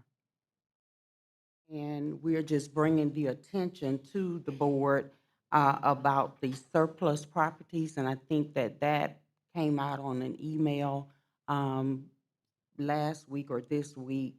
But just to highlight the number of vacant buildings that we have, and if we have buildings, that's going to come along with cost and upkeep and vandalizing. I think some of the buildings have been vandalized as well. And we think that we believe, and we should think about a strategic plan on repurposing um, these properties and, divesting. And we talked about hiring a real estate attorney to assist us in managing some of that. But those are three highlights that we wanted to point out as it relates to that surplus property. And that's just a list of the properties. And our final slide is the recommendations coming from the committee. We feel like we would be better in line if we would create a rhythm. And what I mean by rhythm, some designated time that we can review these reports and the costs associated with all of our income streams. If we do that systematically in time from Mrs. Watkins' reports, we'll be overviewing this information from time to time, probably once a quarter at least. That'll give us an idea of how our financial footing is, and that is a recommendation. And we also think that the continuous monitoring of our enrollment trend is very important. We should not lose sight of how our trending of the enrollment is. And I think that, Ms. Portis, you were with us when we talked about budgeting, and we felt like as a recommendation as well, when the committee, well, the chairs of different department heads, I'm sorry, have their budget meetings, instead of them just submitting the budget to the CSFO and her team, the board should have small meetings with each department head so that we are aware of what the funds are going to, and we can have comments before it gets to the budget, because all Mrs. Watkins is doing is putting on paper what they are, suggesting as a budget. And it's kind of there before we ever make our comments or have any input on it. And I've also said to engage a real estate agent to help us manage these surplus properties, and as well establish a general fund balance reserve maximum. I think we have a minimum. Yes, there is a minimum because the state requires a minimum 1 month. Some districts, I think, establish a maximum. Right. And so that is the report of the Finance Committee, and we do hope you take into consideration the recommendations coming from this committee. Thank you. This was a very timely report as well, and it was very detailed. Thank you so much, Ms. Brown. Again, I say this is kudos to the work that the board members have been doing, and we appreciate it.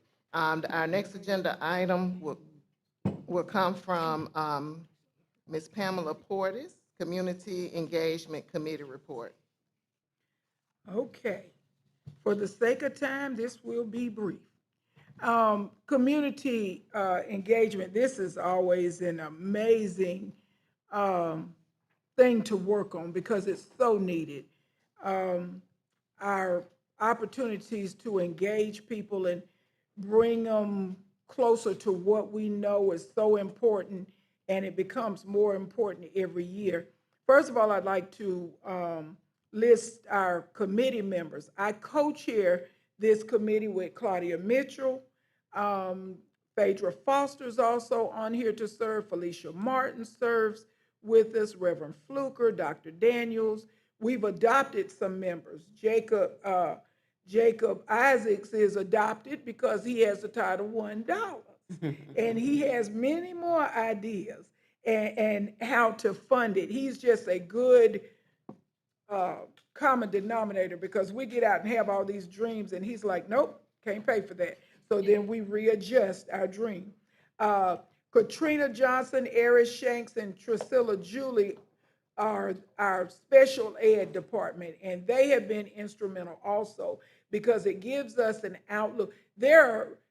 One of the things that is so unique about this committee is just like children, parents learn different. Parents accept things different. I can say something to them that may upset them, and you could say something that may soothe them over. So having all of these different strengths on this committee has been invaluable. Um, of course, the unwavering assistance of our president.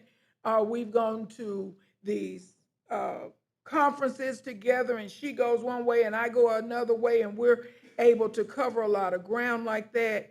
But, and so I'll be quick. I'm just going to tell you some of our quick wins. One of the first things we did during our last administration was we adopted the 7 national standards for family engagement. We also have secured one of our surplus properties in Bellinger Hills.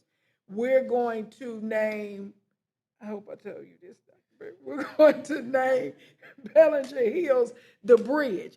And it's to bridge family, community, and the school. It's to create a place, a safe place for parents to come. If they need to have a conference, if they need to discuss something, we're going to have some fun in there. We'll have some chili cook-offs. We're going to have coat drives.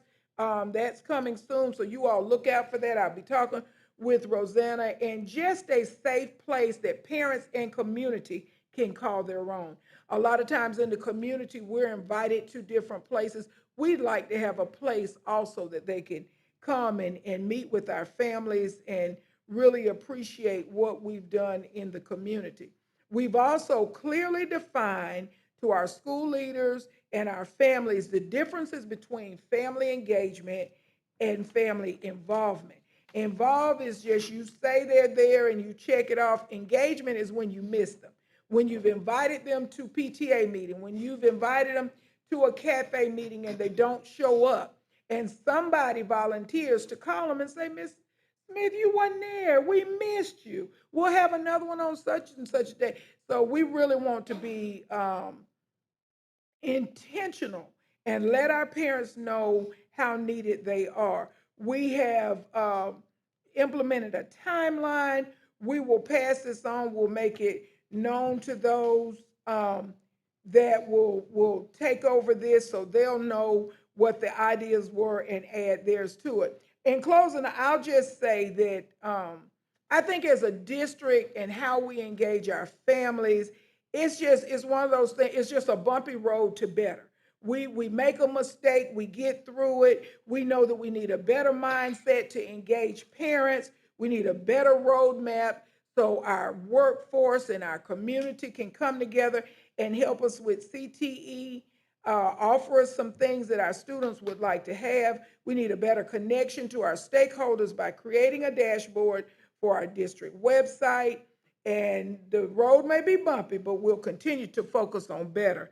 So community engagement is a large part of what you saw with the transition team. And as we engage, I think we'll be stronger. We'll be better for it as we move along. Thank you, Ms. Portis, and it is aligned again with the transition plan and the expectation of the board. The next agenda item is the dissolution of committee assignments. Dissolution, excuse me. Tongue-tied now. I just want to read a brief statement, and I will keep it very brief. I sincerely thank each of you, board members and chairs of these committees and your team for your service, all the community members that assisted you and any other partners that you brought in. Thank you on behalf of this or of MPS and our students. The work has been essential and it has been done to enhance the work, to enhance what we're doing as board members, and also to be the roadmap for Dr. Bird so he'll know what we're looking for and can build on that vision. I hope we will continue, and I encourage each of you to use your expertise however you see fit. At this time, everything has come to a close, and again, I thank you for providing these committee reports. And as thought came and it went, but for the assignments that you were assigned to do, we thank you for it. And all of the appointed committees from this term. I'm skipping around, y'all, trying to make it short, so I got to figure out where I am. But at this time, all committees are now dissolved. And again, we thank you so much, board members, for your service. Okay, now, the moment that we've been waiting for. The, okay, you can.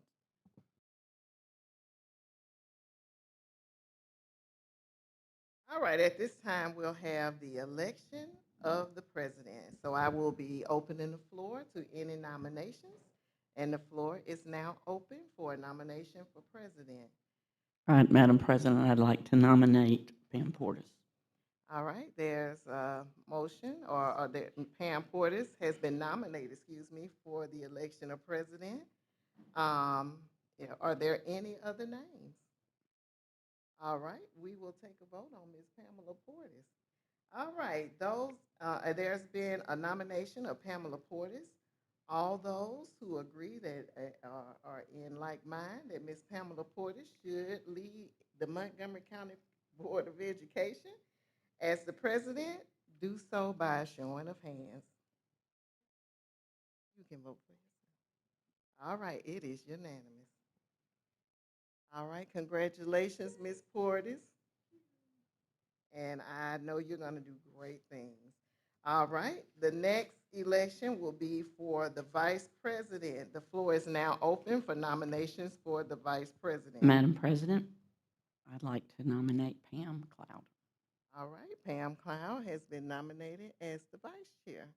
Are there any other nominations? Madam President, I'd like to nominate Erica Smith. Okay, I have been nominated as the vice president. So we'll begin with Ms. Cloud.